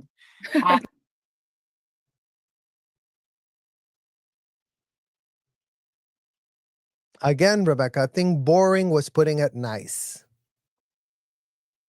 And stupid, I think you have no self-awareness. So you're coming across stupid, and it's not shade on you. It's an actual fact. Again, for all the yes men, for all that matrix of conglomerates, of echo chambers that you surround yourself where you're told you're great, you're wonderful, you're amazing, Rebecca. No, you have no self-awareness and you're coming across really stupid. It's a fact. I was like, why are you telling me to do this? She's like, it's conflict resolution. Like, we fight, we make up. And I just was like, I'm just going to be me. I'm sorry. Yeah, but you don't fight to fight. Like, you have to have. There was no fight to fight. There was no fight to fight. Both things that Rebecca was approached with, that you're all now projecting that this was all made to fight a fight. It's like, yeah, you know, she said the thing about the Nordstrom comment. I see that as a decoy. I see that as there's nothing there actually to be upset about. But Rebecca Minkoff acted exactly in the way that only Rebecca Minkoff could handle, because she responded in the way that she wanted to. She was calculated. She was conniving. She sat with a friend. She concocted a whole lie. She tried to project that another person was the liar in the group. She tried to turn the entire cast against one member because of what, you know, I mean, again, the legit reason. you it have to starts care. Like you have to care, and it starts to look a little bit staged and fake. If you know, that's her mentality. Starts to look a little staged and fake, and it's supposed to be reality TV and not produced. Got it. Is there anyone at this moment that you'd like to fight with? I'm in fight mode right now just because I feel like I played it nice. And then, you know, you go along and you watch what they say about you in confessionals. You're like, oh, that's it. Or on stage in Miami. And you're like, oh, that's how they feel. Okay. So now I'm riled up. Hold on to your seatbelts, you guys, because Rebecca is riled the F up and she's on fighting mode, she says. Fighting mode. What would you do different? What would I do different? I guess I would have been I felt like I was very vocal. Again, I can't speak to, you know, You were very vocal about the things you wanted to be vocal about, Rebecca, but you wouldn't be vocal about anything else that you didn't want to be vocal, because that's the problem with your lack of vocalness. Process, people decide what gets shown and what isn't. I guess I would have been more vocal at times. And stated opinions more strongly in the moment. I think during confession. We don't need strong opinions, Rebecca. You have facts that can make a shred of sense. Miss us with the manipulation, the gaslighting, the concocted. I'm going to get pissed off at you if you don't see things the way I see them, because I'm Rebecca Minkoff and my delusions cannot be popped. Sorry, girl. That era is over AF. Again, I want to support women. I want to see them do well. So unless I have real beef with. You want to support women and you want to see them well. And how are the women in the Sea Org doing, Rebecca? How well are they doing? Or are those women not the ones that you're here to help? Because they're not founders, right? You only care about the founders. Got it. Someone, I wasn't just going to throw shade just to throw shade. That's all you've been doing in this podcast. Breaking news to you and your lack of self-awareness, Rebecca. All you've been doing is shitting on your castmates, trying to steer the pot, right? Steer the pot to go, I'm Rebecca Minkoff. I didn't do anything wrong. I'm amazing. I'm wonderful. I'm all about supporting women. Right. And right. You know, and maybe I should have gotten the memo that's, you know, that's part of this. Here's Rebecca again, not getting the memo. Rebecca, there's no memo. That's in your cult. In your cult, L. Hubbard, Remimio, here's the memo for this, guys. Here's the memo for that, guys. Here's the memo for this. You're a total puppet who cannot think for yourself because you're always looking for a memo. Well, you know what? Keep looking for the memo, Rebecca. I mean, and then keep saying how you're not stupid too. Do you think that we're seeing a true version of who you are? Because like, I still feel like as I'm watching, I don't know you. I think that you get a better sense. Rebecca again, and you see how she's so pissed, you guys. It's like people were seeing that show and going like, we don't know Rebecca. Like she's hiding something, and she is. Rebecca, you're hiding something and everyone can see it. You put yourself in a position to have that be seen. Who do you want to blame that to? Who do you want to project that was? You put yourself in that show, Rebecca. You said yes, you agreed, you were all about it. But again, as long as it only helped you, contingent on that fact, right? It's as long as it was only going to help you sell your bags, you were all about it. The minute it asked anything from you, you were not about it. You were like finding a million things that are wrong with the show and the edits and the production and the girls, and everyone has a problem except you, Rebecca. According to you, the entire world has a big, big problem, but you are not that problem. And you're the one that pooped your pants. Of me from this interview, from my Instagram, from my podcast, from, Oh, yeah, because your parasocial relationships are very real, because you really can know how real someone is from their Instagram, curated AF, from her podcast, curated at F, from all of this, Rebecca. I mean, imagine we haven't audited any of your podcasts, any of the other stuff that you say. No one has time. No one cares. You stepped into this because you went on to become this public figure, mom of 4 kids that are currently exposed to Scientology. So you are the case study of No More Kids in Scientology. You are a second generation kid that grew up with a deadbeat Scientology mother named Sue Minkoff that molded all of this for you, Rebecca, that showed you all of what's dysfunctional in motherhood. And then you went and signed up for that same shit. And you're out there repeating it and doing it to your kids. That's all. seeing me even, in other places. This is like a 1/10 of 1%. 1/10 of 1%. Oh, look at you, Rebecca, with the numbers. And it's only this, and it's only that, and it's only this percent. I mean, where did you get that percentage? Right. Yeah. Would you want to be full-time so the audience can see more of your family? I guess TBD. My husband is a little on the fence about that, which is why I wasn't a full-time to begin with.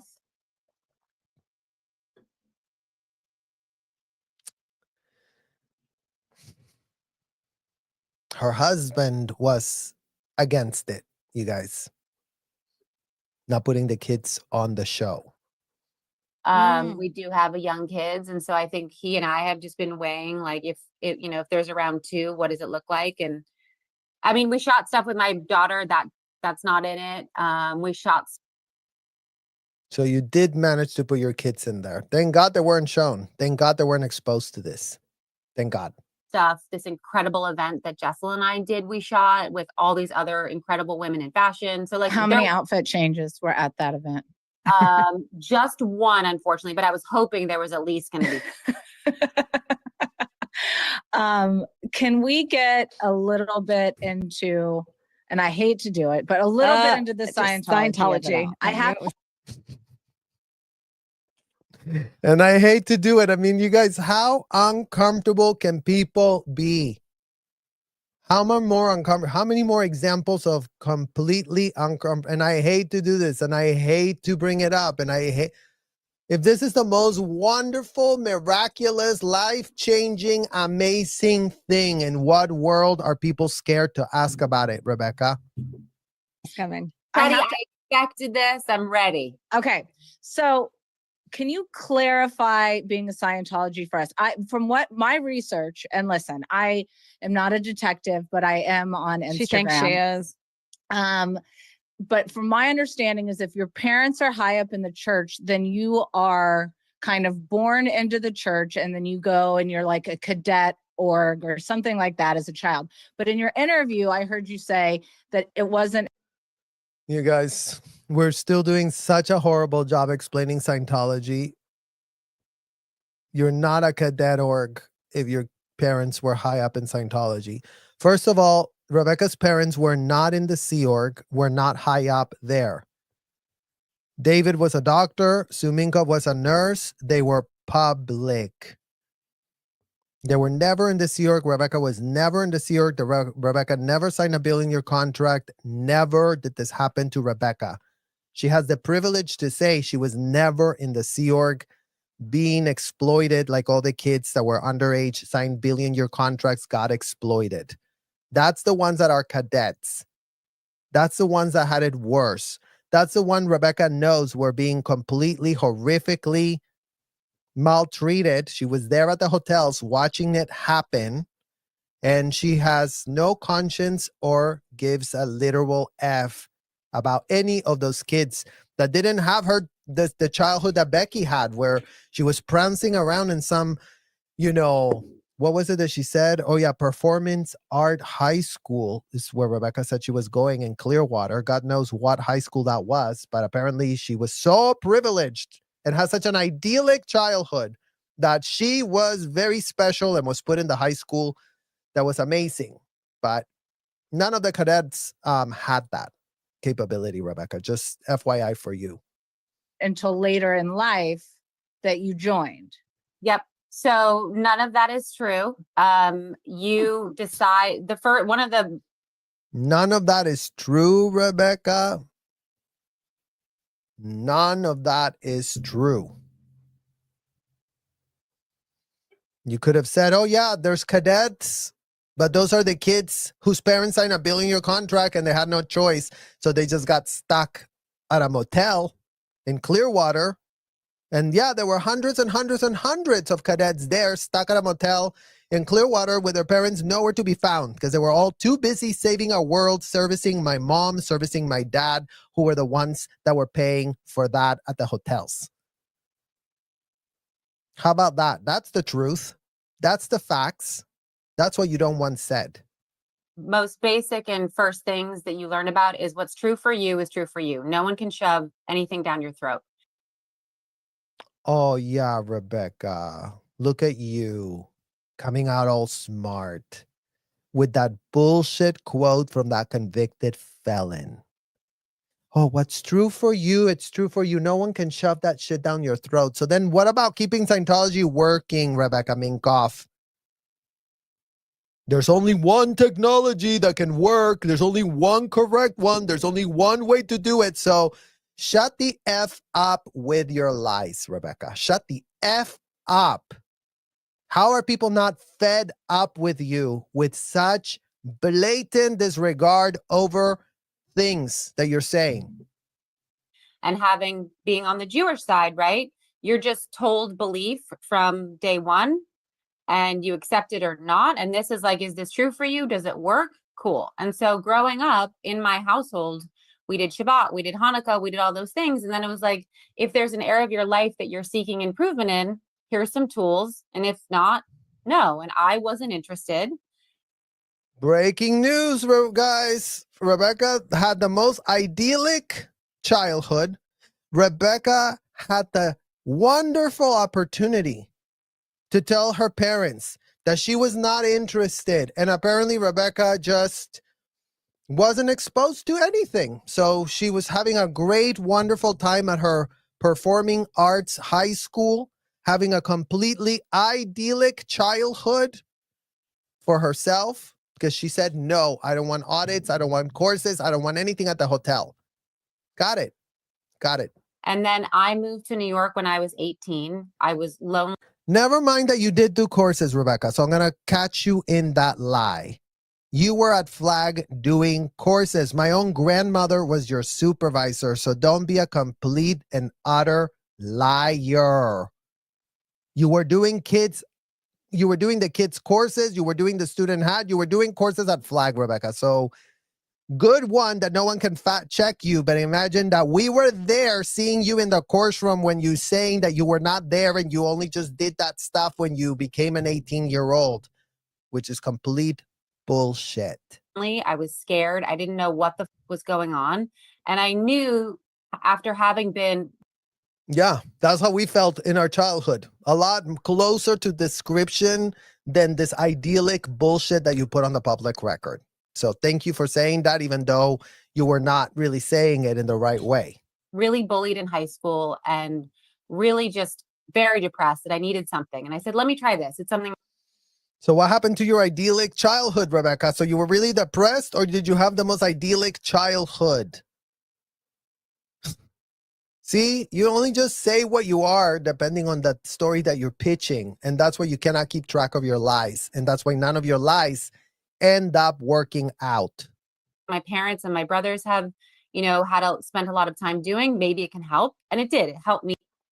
Your parents and your brothers were the example of how much it was going to help you, Rebecca. Your brother, Max Minkoff, lost his freedom completely as he got stuck at the hotel doing audits. And you thought that would be great and wonderful. Well, why didn't you join the Sea Org then, Becky, if you were so about really getting the help? You didn't want to be in the Sea Org. You didn't want to be in the Sea Org. With my own depression, with my own fears and anxieties. And I was like, okay, this works for me. And that was kind of when it became my own, if that makes sense. This works for me. What about all the kids that didn't have the ability to have that consent, Rebecca, given that shit was shoved down our fucking throat as 12-year-olds? And you just negated that happens. Because according to you, what the convicted felon said, if it's not true for you, it's not true for you. You're so full of shit. You're so full of actual excrement. No, sir. If L. Ron Hubbard said it in a policy, no one had the rank to say, no, tone it down, water it down. This is a danger. There's a red flag. What in the literal F is going on? No one had that rank. So F your pitch about what's not true for you. It's not true for you, Rebecca. But shit's being shoved down children's throats, including not limited to possibly your own, being taught disgusting euphemisms to replace actual American English language so that you all can camouflage your disgusting things under this nomenclature that you all thought made you so superior than others. Double check if that is actually making you superior, Rebecca, or make sure that that language is not landing you in legal hot water. But then why do we hear all these things like, and is this all just complete made up, pressed up? And granted, there's made up things in the press about every person situation. But like, why do we hear like, okay, Tom Cruise can never see Suri again because she's not part of Scientology? Is that accurate? Look at how Rebecca's gonna lie, you guys. Listen, I don't know him. I can't speak for his personal situation. I have never heard of any rule or anyone experiencing that.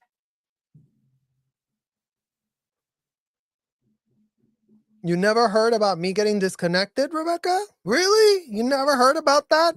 Damn. Rebecca says with a full straight face and lies that she's never heard about it. Meanwhile, that's a policy, Rebecca. Policy from L. Ron Hubbard. Policy. Like, we can prove you're lying because there's a policy. We can prove you're full of shit because we have a policy. We can prove that you are taking advantage of these women that are helping you promote your bags and cleanse and sanitize your image because, you know, they're very wishy-washy with you because they literally don't know what in the hell they're dealing with you. I mean, you're not Real Housewives of New York material. No one was going to clock your shit. That at all. Do you think Scientology gets a bad rap just from the documentaries? And then what was Leah what's her name? Leah Remini. Yeah, so I think that, look at it this way. We've had 5,000 years to get used to Christianity, Judaism, Islam. Judaism is still attacked, right, in a huge way right now. Mm-hmm. As with other religions, more smaller sects.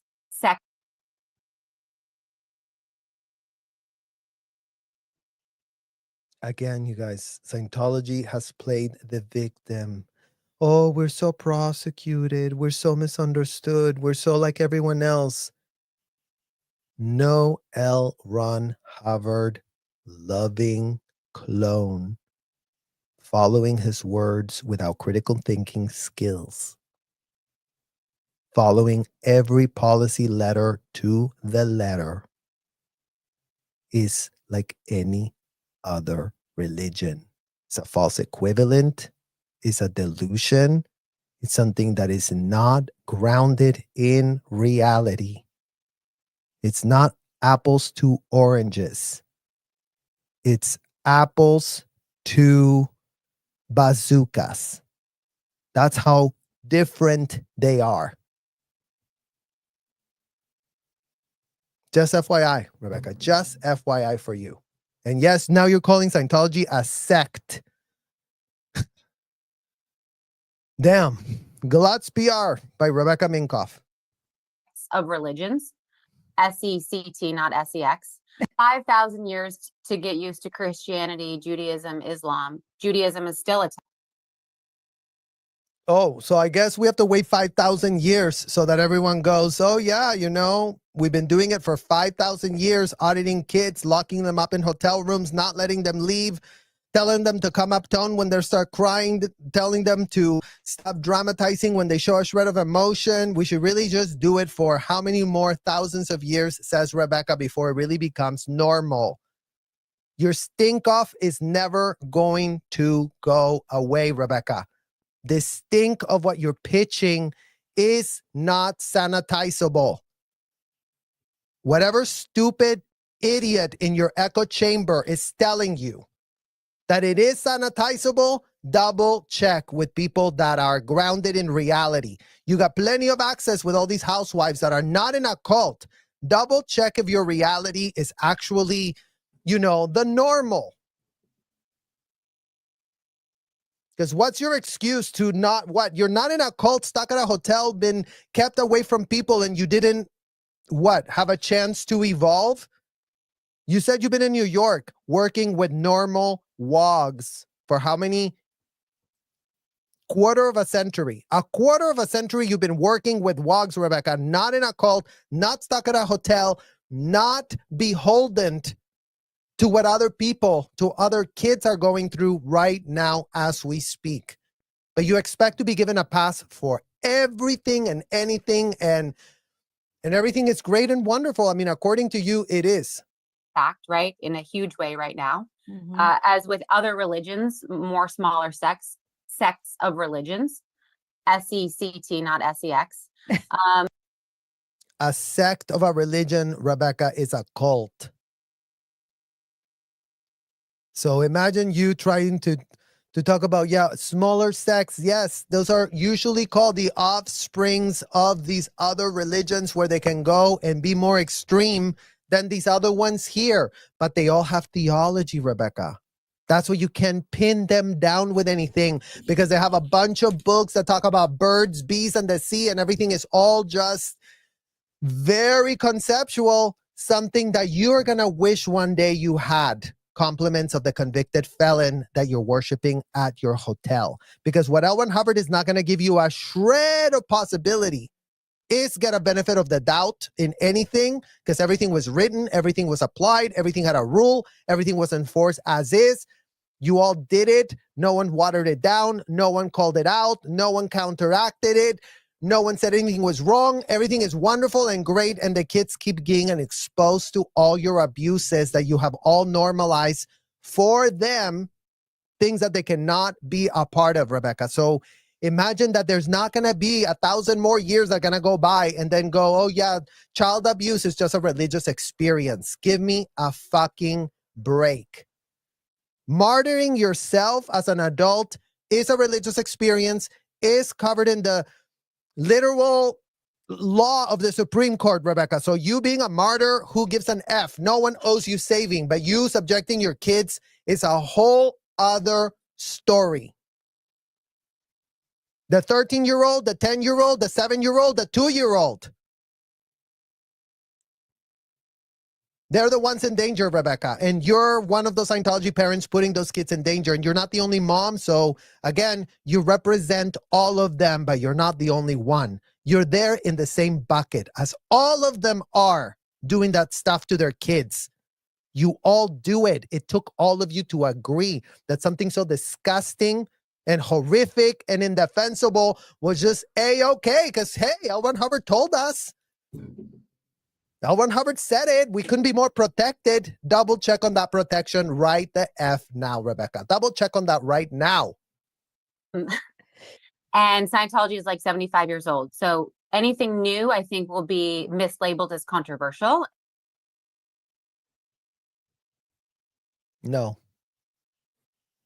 Mislabeled as controversial. It doesn't get more controversial than kids being abused 24/7, 365 inside of a disgusting hotel. How more clearer can we possibly be?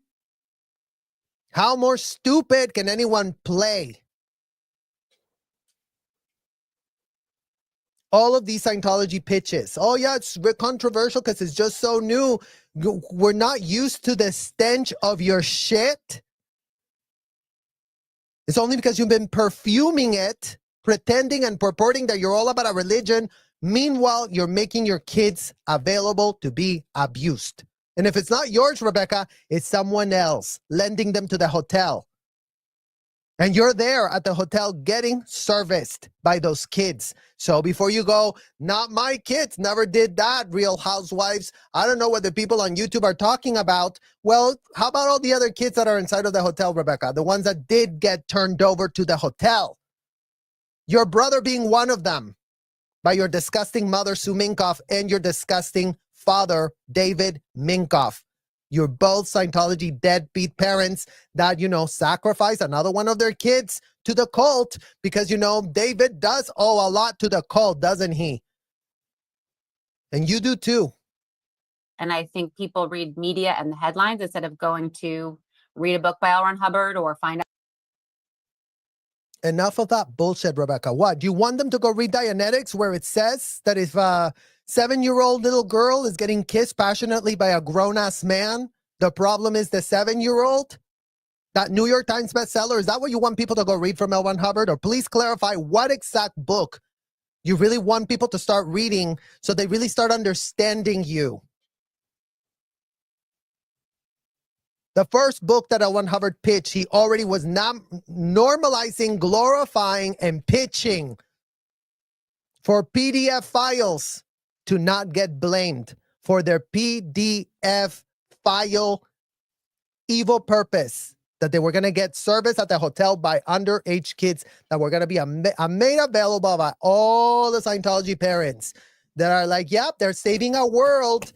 Go audit that self-admitted PDF file. Go float his needle. You're really going to get very far by floating the needle of a criminal that confesses to you felonies that he's perpetrating on their kids. Got it. Out for themselves. And I think that the documentary was really, if you look at it, it was propaganda. The documentary that you didn't see because you're not allowed to see it, Rebecca. Imagine you being so stupid to say, oh, that's propaganda. You're regurgitating propaganda, Rebecca. That's your problem. You are regurgitating the propaganda because you are too stupid to be able to see something critical of your cult. And your cult prohibits you from seeing that documentary. So imagine you going there with a straight face pitching this, pitching that, but you're actually full of shit. Because come to find out, you didn't see the stuff because they wouldn't let you see it, Rebecca. If you saw our YouTubes, you'd be deprogrammed in 2 seconds. That's how much they're keeping these people from seeing what we say because they cannot stand a shred of scrutiny.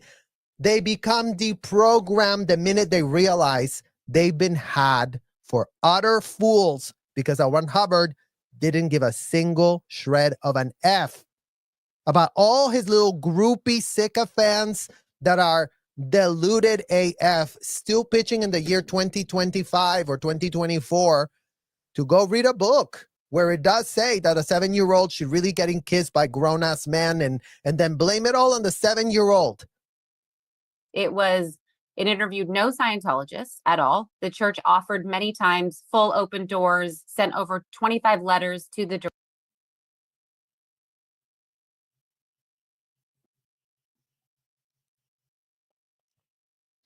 Why would anyone want to talk to a lying piece of shit with zero credibility, as all Scientology adults are showing themselves to be, Rebecca? Ask that in front of a mirror.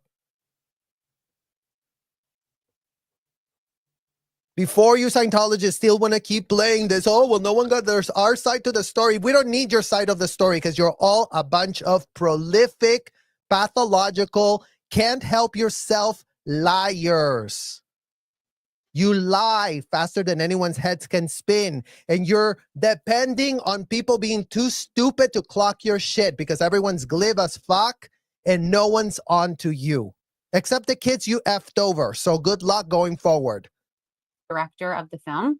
Hey, we'd like to have you interview a Scientologist actually, or come into the church and see for yourself. How many people do you think were toured through the facilities at Flag, Rebecca, especially right after they had done that whole IRS thing when they were trying to sanitize their image?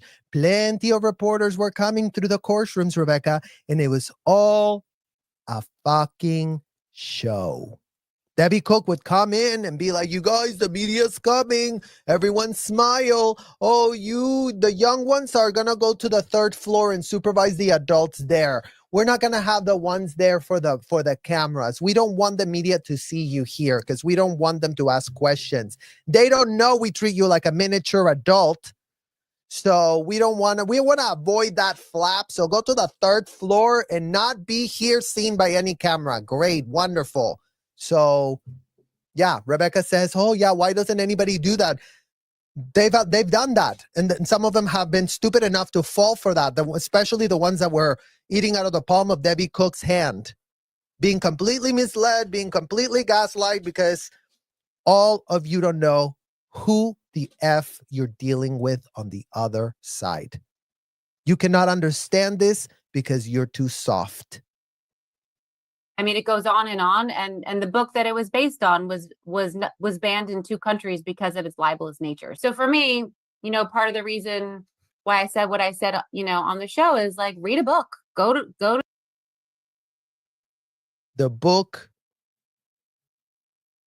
that was based on, Rebecca, explicitly missed the part where the convicted felon, rambling drug addict, child trafficker, stuck with 100 and plus more underage kids floating around the Pacific Ocean and all kinds of international waters as he was escaping the FBI,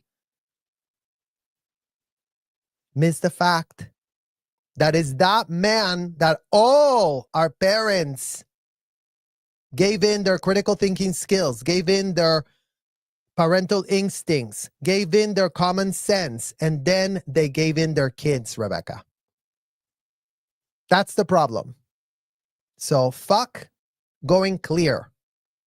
Fuck all the people that continuously miss the withhold of Scientology, which is, for the 10th billion time, for the idiots in the back, for the people that have earplugs every time they see anything being mentioned about Scientology. It's the kids that need the help. How much clearer can anyone possibly be with these people?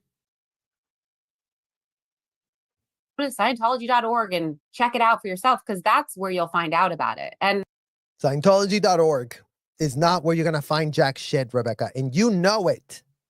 Everything that's put out there is to create a cloud of respectability, a cloud of we really are this and we really are that. It's all a fake ass pitch. So tear apart your stupid ass Scientology.org. That is a complete misinformation website. FYI for you, Rebecca. That is too stupid to realize it. Imagine you know what happens at the Scientology hotels and you still go tell people, go read that website because it's really informative.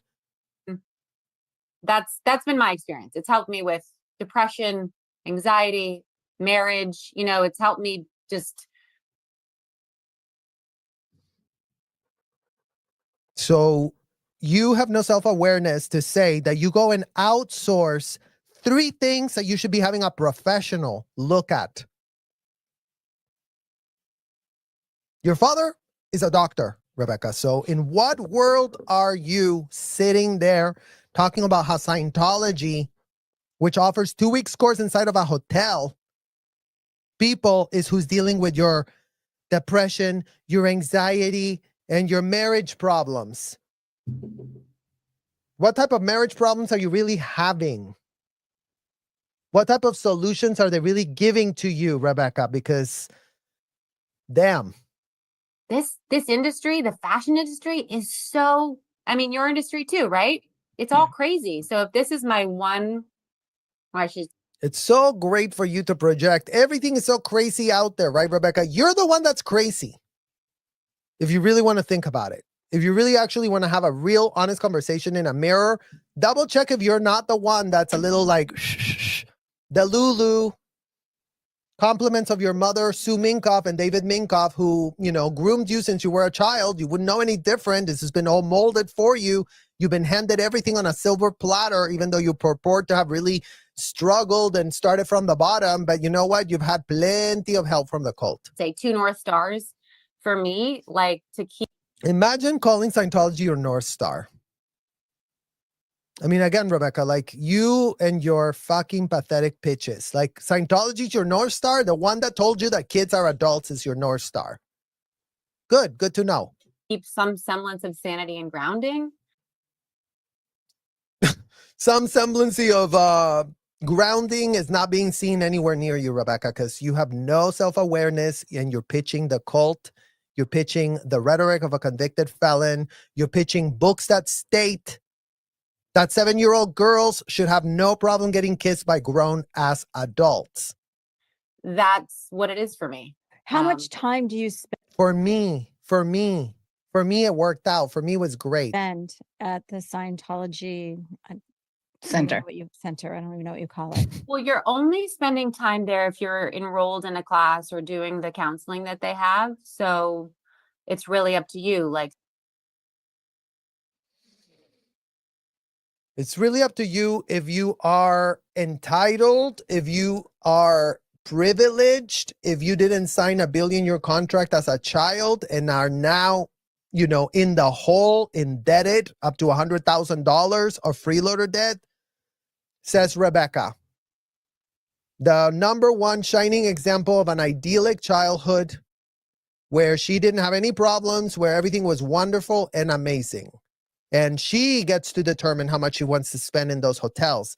Is that the case for the kids that sign up for staff and Sea Org, Rebecca? Yes or no? some people go and they say, good, I want to take a course. It's going to take a week. Let me go 2 hours a day. Some of the courses are longer and be like, cool, I'm going to come every day for a month, or I'm going to come on the weekends. Or you set a schedule, you know.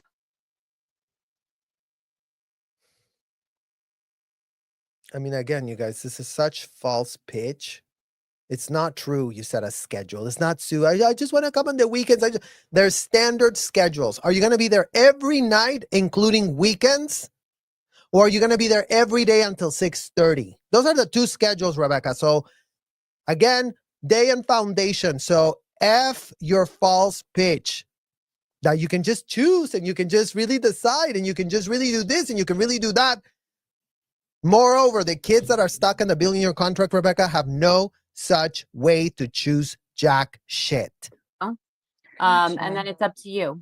And I promise this will be our last Scientology question. Fine, I'm happy. So if we were going to dig into one additional Scientologist, would you rather discuss Wendy Miscavige or Danny Masterson?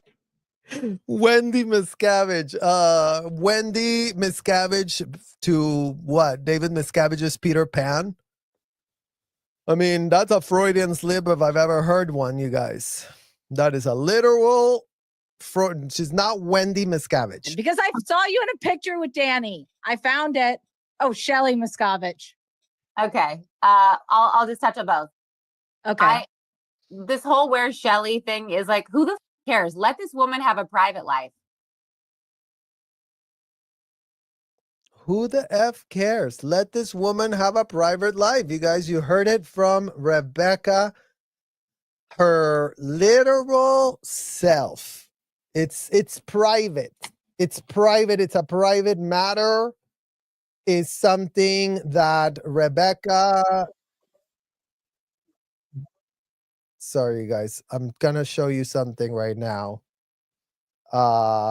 Because this is what it's giving. I'm sorry. I literally just have to.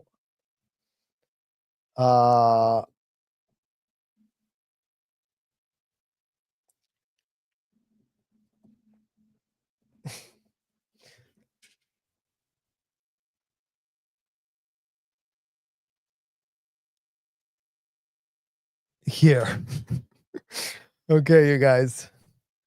This is Rebecca Minkoff. Okay, hold on. Let me remove this one.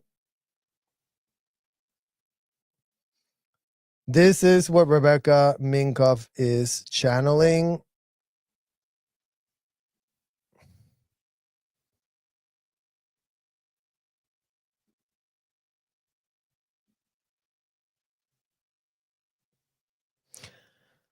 Rebecca is channeling this woman here that I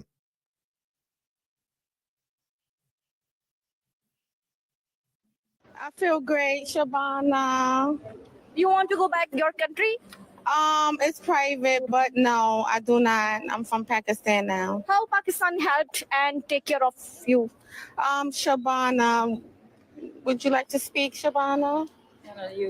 Okay, she's been taking care of me. Thank you very much. Taking care of yours. Yes, everybody. This is my team. Okay. Yes, hi.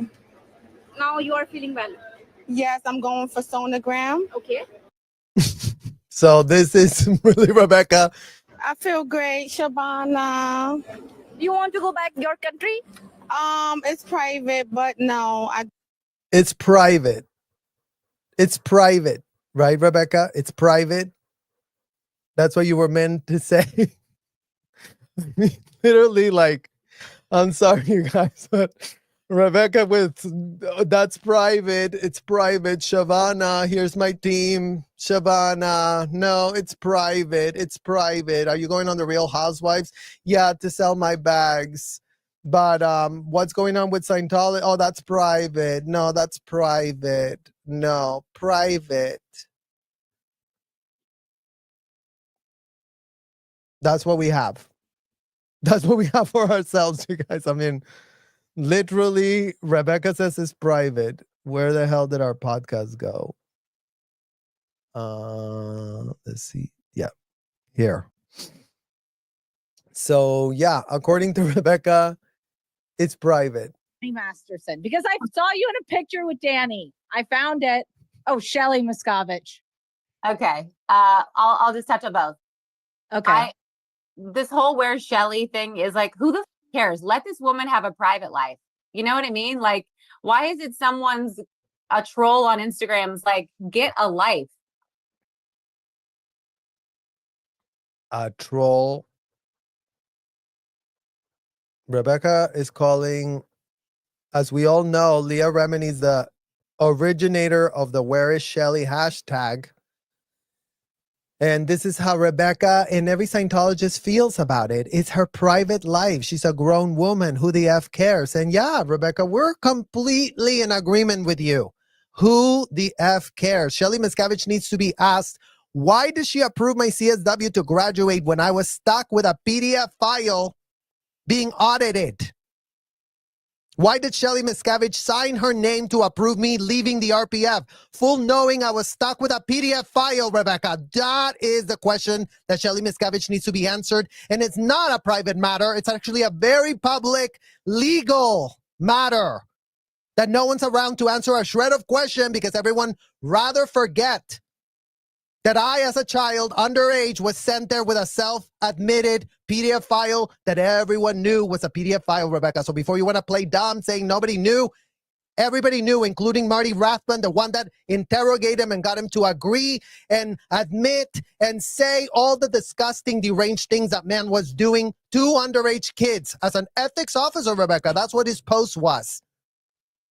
And that's who Shelly Miscavige approved to graduate. Oh, he cleansed he floated all his evil purposes. He was put back to be an ethics officer, Rebecca. After I did get rid of him, I didn't graduate with him, the RPF, thank God.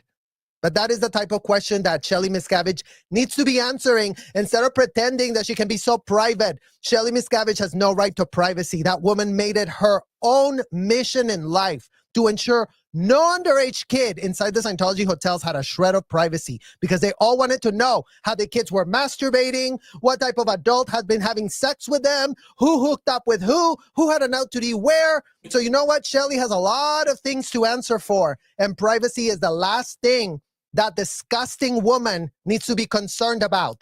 She's Ghislaine Maxwell on steroids, Rebecca. She was being sent the videos of the admissions of the PDF files telling them, I had a blowjob on 4th floor of the Fort Harrison. I had, this out to D with another 12-year-old in an HCC room. I was doing this in a bathroom. Like, what part of that was Shelly not knowing about? What part of that should be really private? Because that's what's not known by anybody. Nobody knows that. Oh, Shelly, let's really find her. Let's really help her. F that woman. She made it her life's mission to stay inside the cult, to not break the cycle of abuse, to not call out the dysfunction, to not say what in the literal living hell are we doing, to not use her power. Shelly could have walked out of there, could have landed herself at an FBI office, and could have shut down the entire racketeering scheme that her and David were masterminding, to the benefit of Rebecca Minkoff and all of her family that are still proud sponsors of the hotels. Wonderful. Right. She's where she wants to be. She's decided she's private. Where is Jenna's fiance? Okay.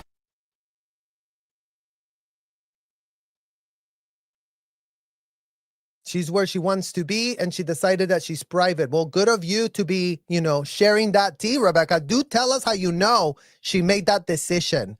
Who in the cult told you that that was the approved talking point? Because that's what you were clocked by Andy giving your stupid ass cult talking points as if you think no one's going to find out. You were not in RTC, Rebecca. How the F do you know where Shelly is?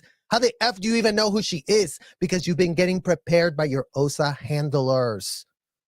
Because you're a puppet. You're a total disgusting puppet trying to sanitize Scientology's image. Go figure. Okay. Is anyone saying where's Casper? I actually knew her when I was younger. I knew her when I was younger. Taking classes at the Scientology Center. That's where her girlfriend is. And here was Rebecca, like sending a complete red herring about something completely disrelated to kind of get her off talking about Shelly Miscavige. Got it, Rebecca. Got it. You really want to come clean, don't you? Just to speak quickly to Danny, I haven't seen or spoken to Danny in over 10 years. When I started out, he was incredibly supportive to me. I knew no one. He helped make a lot of great, introductions to.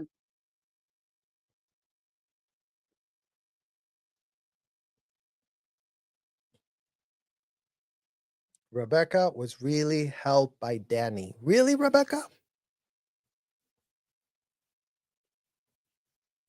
Would there be a way that you weren't helped that much? Is there a possibility that you're withholding something about your relationship with Danny Masterson?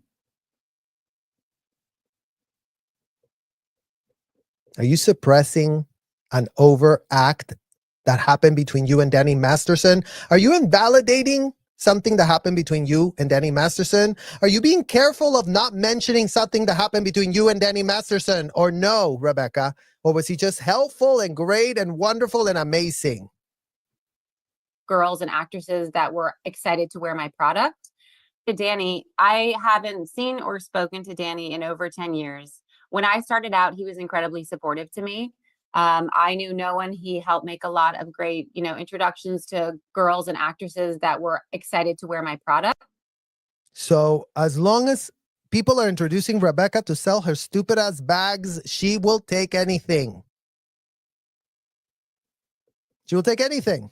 Put me on Bravo, I'll sell my bags. Danny Masterson, I'll sell my bags. Whatever thing she can sell bags, Rebecca will go and fully support. And if someone helps her sell bags, she will have no critical thinking skills left after that because she'll be so about it. Got it. And that's all I can say. I don't have, I didn't participate in the. Introduce you to a lot of celebrity girls. Like, that's not, giving you any kind of red flag, Rebecca. I mean, here you are purporting that you know nothing. Purporting that. But really? You know nothing? Take another look, Rebecca. Take another look, because we're not about to miss your MF withhold. Case, I don't have details. Yeah, not your problem. Why do you?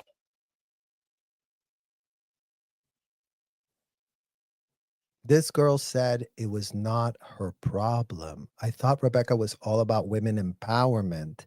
So when a man gets convicted of being a serial, everyone knows what in the hell he is. One of these two women from either Real Housewives of Beverly Hills or the other one just said that that's just not her problem. It's not her problem. Oh, that happened to you? What did you do to pull it in? If you wouldn't have committed another criminal act lifetime, this would have never happened. Got it. So apparently women such as one of these two entitled women thought to say that. If you guys know who it is, I don't know who said no, not your problem, but let's see. I knew no one. He helped make a lot of great, introductions to girls and actresses that were excited to wear my product. Girls and actresses. Did they have any problems, Rebecca? Or were you just so thirsty to send them a bag and literally who gives an F? Because that would be great to know too. And that's all I can say. I don't have, I didn't participate in the case. I don't have details. Yeah, not your problem. Why You didn't participate in the case and you don't have details, and yet you do have details, Rebecca. Yet you were CC'd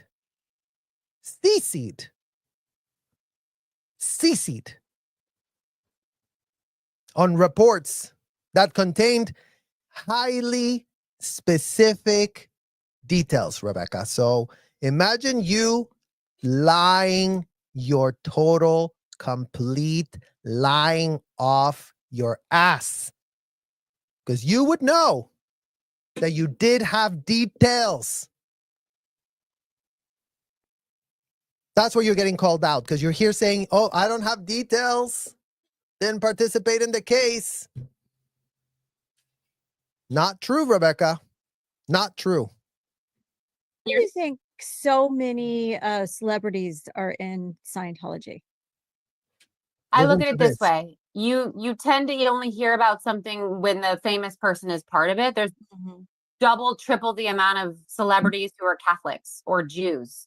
Right. And it's no one associates, Justin Bieber, Catholic or, Christian. Yeah. I'm not sure which one. Wrong, Rebecca. Wrong again. Wrong again.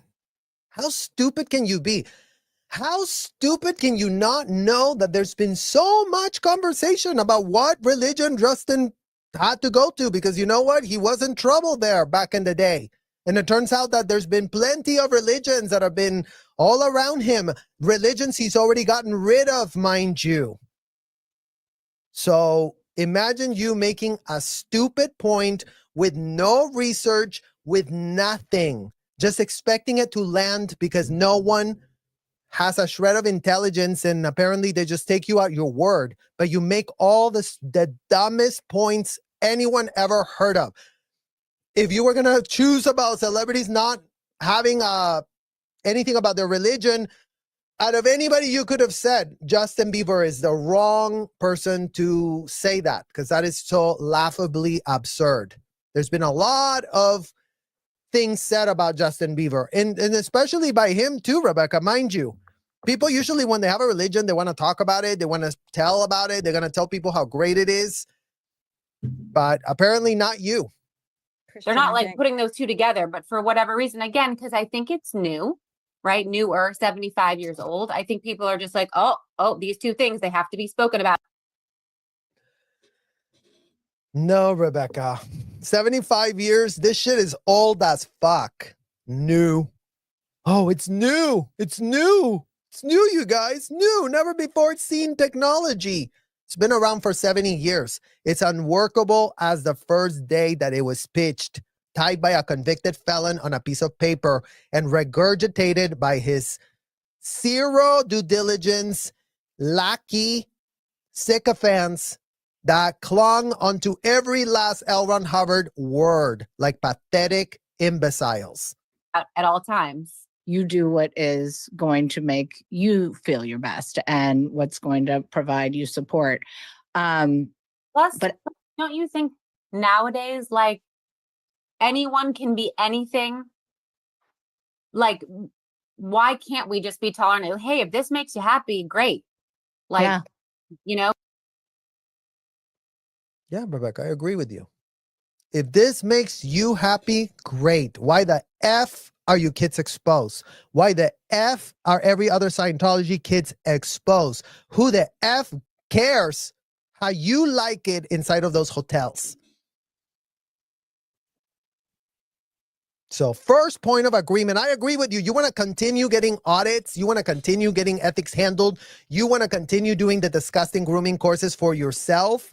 Suit your goddamn self. If that's really what you want, suit your goddamn self. But the kids do not have that option, Rebecca. So please, like, stop pretending that someone's coming after your sexuality. Let adults do what they want to do. Yeah, Rebecca, you're trying to put yourself in that category. Imagine being you with the immense privilege you've had your whole entire life. And you want to make that point. Damn. People do yoga, they climb mountains, they do stunts, whatever, I don't know. Yeah, because Rebecca was really saying on another clip, you guys, that we'll have to show you another time, how, oh yeah, it's just like Soul Cycle and Scientology, same shit.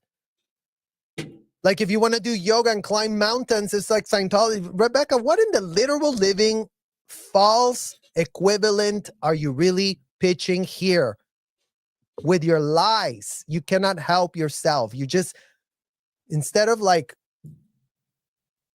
you open your mouth and lie is what the problem is here. Know what each one of you do to feel better, but to me, it's like, give me a break. Like, just leave us alone. Yeah. We're doing our I think thing. what adds to the Yeah.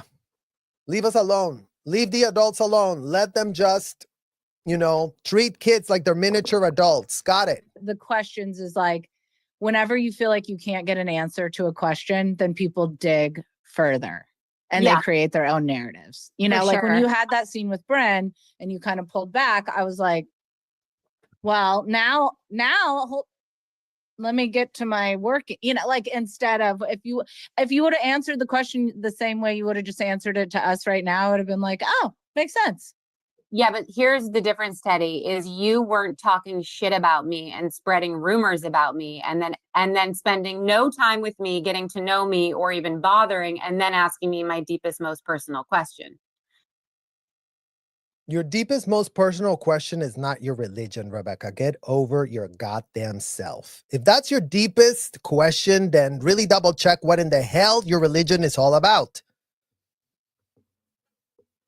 Maybe just double check on that situation. Because why is it so deep? Why is it so personal? Why is it so taboo? Why? If it's something so great and wonderful, it's just you cannot stand scrutiny. That's all. And you're just Miss Withholdy as fuck. Like, I'm not going to give you the answers to that when all I know about you know why she's doing that. She just wants to get the drama. And before you even start, we even saw you on our TV screens. There was a lot of talk about Scientology. And there's a lot of talk like, oh my God, this girl, we need to shut her down. And, something about your parents and all this.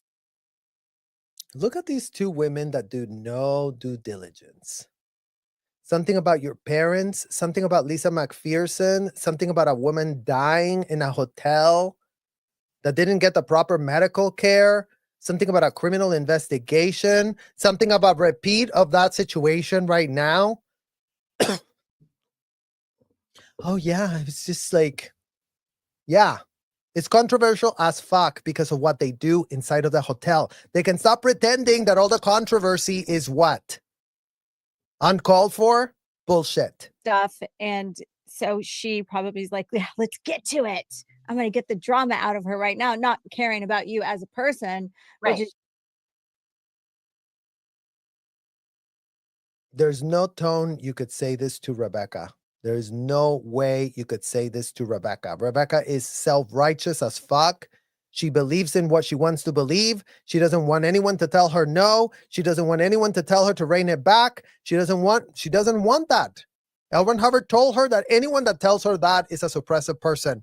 That's how stupid Rebecca is. She cannot take any constructive critical criticism because their cult God, L. Ron Hubbard, the convicted felon, said, whoever gives you facts, project on them. Using you to bring, you know, some drama to the show. Well, I have some other hard-hitting questions that I need to know. This is Oh, not God. Scientology related. I love this Barbara Walters. Hit me hard, Teddy. Yeah. Listen, do you not drink? Heavy hitting questions, Rebecca, please. On the show because you don't want to lose control of who you are as a person, or do you not drink in general? Well, we know because you were breastfeeding too. Yes. Right at the time. Yes. So that's kind of hard Yes. to drink and do that. So I have a list a mile long of when I allow myself to drink. Am I away from my child and he's not going to breastfeed? Am I pumping? Do I have a photo shoot the next day? Do I have to speak about something? Do I have to get up early? If I have to check off all those or majority, I just Bullshit, Rebecca. Do you have to go get an audit the next day? Do you have to go get ethics handled the next day? Do you have to be doing one of your disgusting grooming courses the next day? Why is that not on your checklist? just don't drink. So that's called discipline, my friend. So I probably have a drink. That's called you're in a cult, my friend. It's called you're outsourcing your critical things to a cult. You're outsourcing who you are to a cult. You're outsourcing what to do to a cult. Once, maybe twice a month. I had half of a drink last night. I feel like shit today. I'm like, I was going to say, were you hammered? I was like a little buzzed and then I headache. And I was like, see, this is why I don't do this shit. So yeah, it's hardly worth it anymore. But for Bryn to just harp on that point and like, what is she like the alcohol police? Like she gets it. No, Scientology is the alcohol police. You are the Scientology alcohol police, Rebecca. It's your cult who is obsessed with asking people what they do in their private life. So imagine you here acting like, oh, what happened to privacy? What happened to privacy inside your cult is what you should be asking. Tell me when I get to drink or not. Like, give me a break.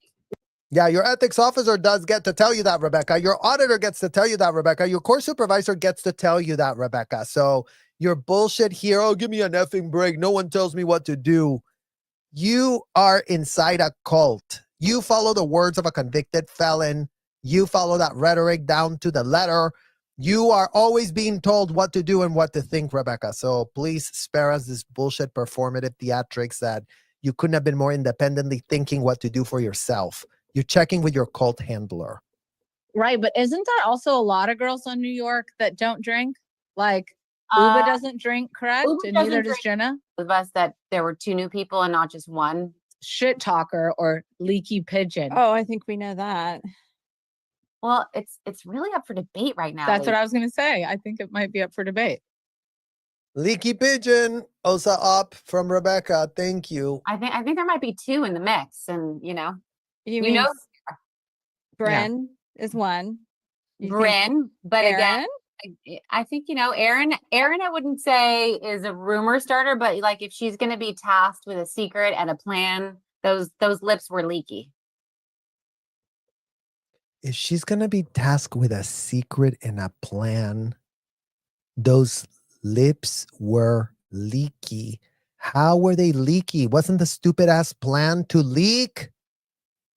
How stupid can you possibly think anyone is, Rebecca? Honestly. What was the thing? The thing was to leak. So in what world are you acting pressed that shit got leaked? Are you guys going on a big trip this year? We went already. We've been. Yeah. But like, are we going to? There's no more pranks. There's no more trickery. So everything. Thank you. Now, if you could.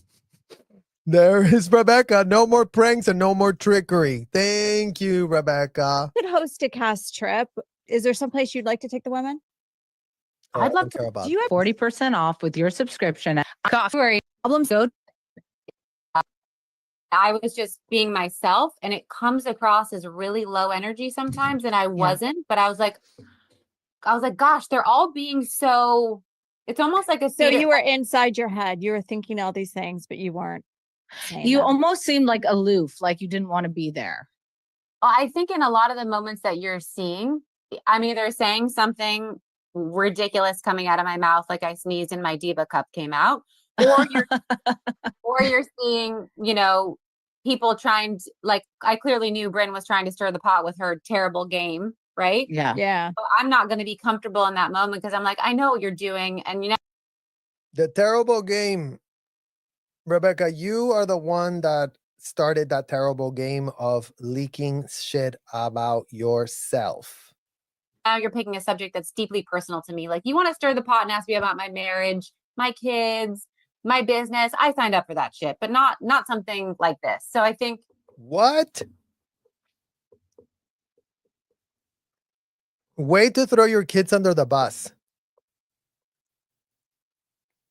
You know how many times I heard the other housewife said one boundary was don't come for my kids, don't say anything about my kids. And here's Rebecca offering, come for my husband, come for my kids. I signed up for that. Damn. I think I got uncomfortable sometimes, and yeah. And you get in your head. So did I. You got uncomfortable. You got Miss Withhold phenomena, Rebecca.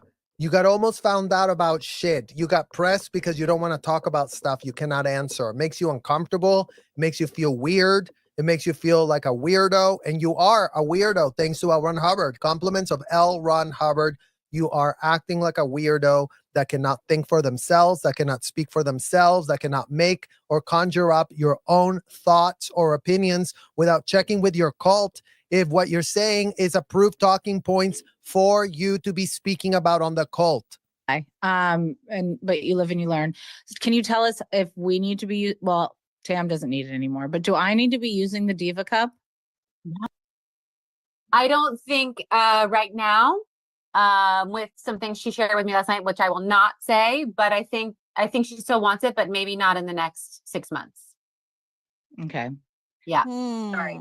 And let's see, what other question? Let's see. Do you hang out with Jenna's fiance off? His best friend is the one that told me all this stuff. You have to be raw and open, you know? What? Like Yeah. you have to. She didn't have to share that part of herself on camera.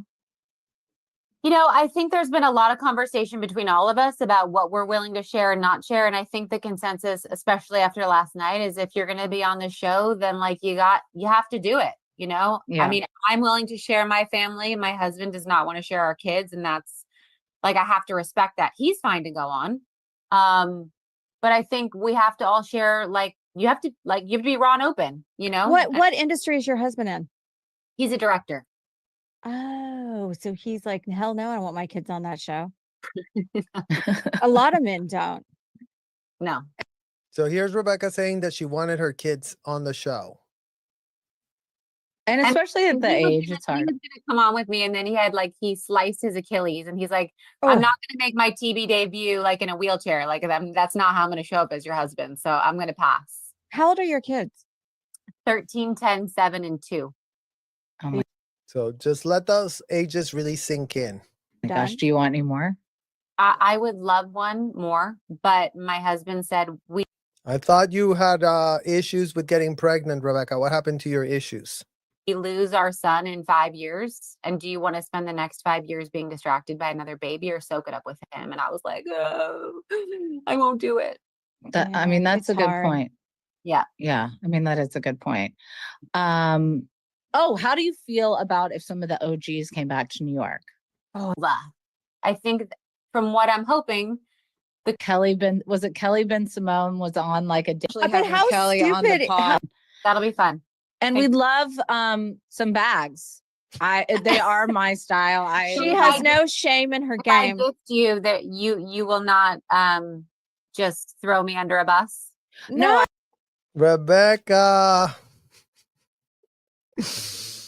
Rebecca's really pressed, you guys. You promise me if I give you a bag, you won't throw me under a bus? If you gift it to me, I'm going to leave it outside of Marshall's and then be like, look what I found.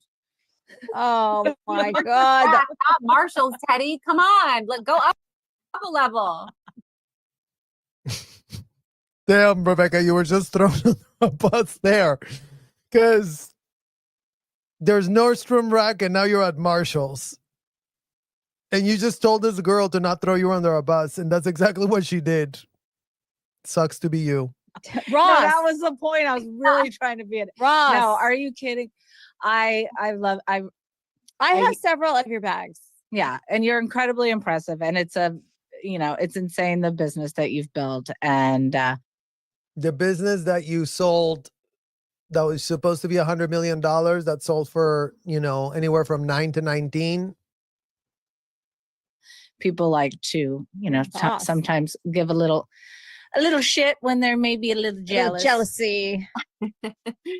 We wouldn't trade with Rebecca if that was the last chance in the world to do something with our lives. Rebecca is under undue influence.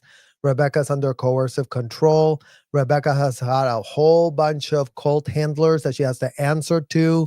Rebecca cannot form a single sentence or thought by herself. She gets infantilized by her, president's office handlers. So you really don't want to be Rebecca. You really don't want to be this person that is living a completely inauthentic life. And that was all just seen on national TV, no less, you guys. So again, deep dive into Rebecca, into all the inconsistencies, into all the ways that she was managing this conversation and reporting that she had no idea why Aaron dropped her as a friend, the one that invited her to the Housewives, that I'm sure is second guessing that choice at this point, with Rebecca having literally shown everyone how Scientology parents operate in the wild when they're outside of their habitat, thanks to Rebecca Minkoff. So thank you all who are watching. Thank you all for caring. Thank you all for learning and clocking all of this dysfunction, because we're going to continue digging and continue exposing and continue demanding accountability, demand that the Scientology parents stop exposing their kids to stuff that they should know, that they actually know, not should, they actually know is 100% wrong, bad, disgusting, and indefensible. So that's why it is, Rebecca, no more kids in Scientology, because your kids cannot consent to Scientology, Rebecca. If you're there as a grown woman now, you know what? We would still advise you to leave, but that's your choice. But your kids cannot. So for every Scientology parent that represents and finds themselves in your exact same shoes, probably also bought them from your brand at a Ross or a Marshalls, if you find them there, double check if you're on those Rebecca Minkoff shoes and you're not doing the same thing to your own kids, Scientology mothers. And then do something effective to stop the systemic abuse of kids. Stop being deadbeat mothers, useful for nothing, useful to no one, sacrificing your kids for no good reason. That's your legacy. That's what you have to live with for the rest of your life. I mean, imagine coming to Earth, having a life, and wasting your entire life sacrificing your kids. That's the Scientology moms for you. That's the Scientology moms as a collective. They all did it. They all did it. They all approved of each other. That's how they gained their little group agreement. That's how they normalized it. That's why there's so many kids that had their entire childhood destroyed, because a bunch of mothers became sycophants of a convicted felon that was not an American bred God whatsoever. Thank you guys so much for staying on. We've almost gone for 3 hours. Thank you to all the ones in the replay. Thank you for caring about this issue. And I will see you all soon. Bye-bye.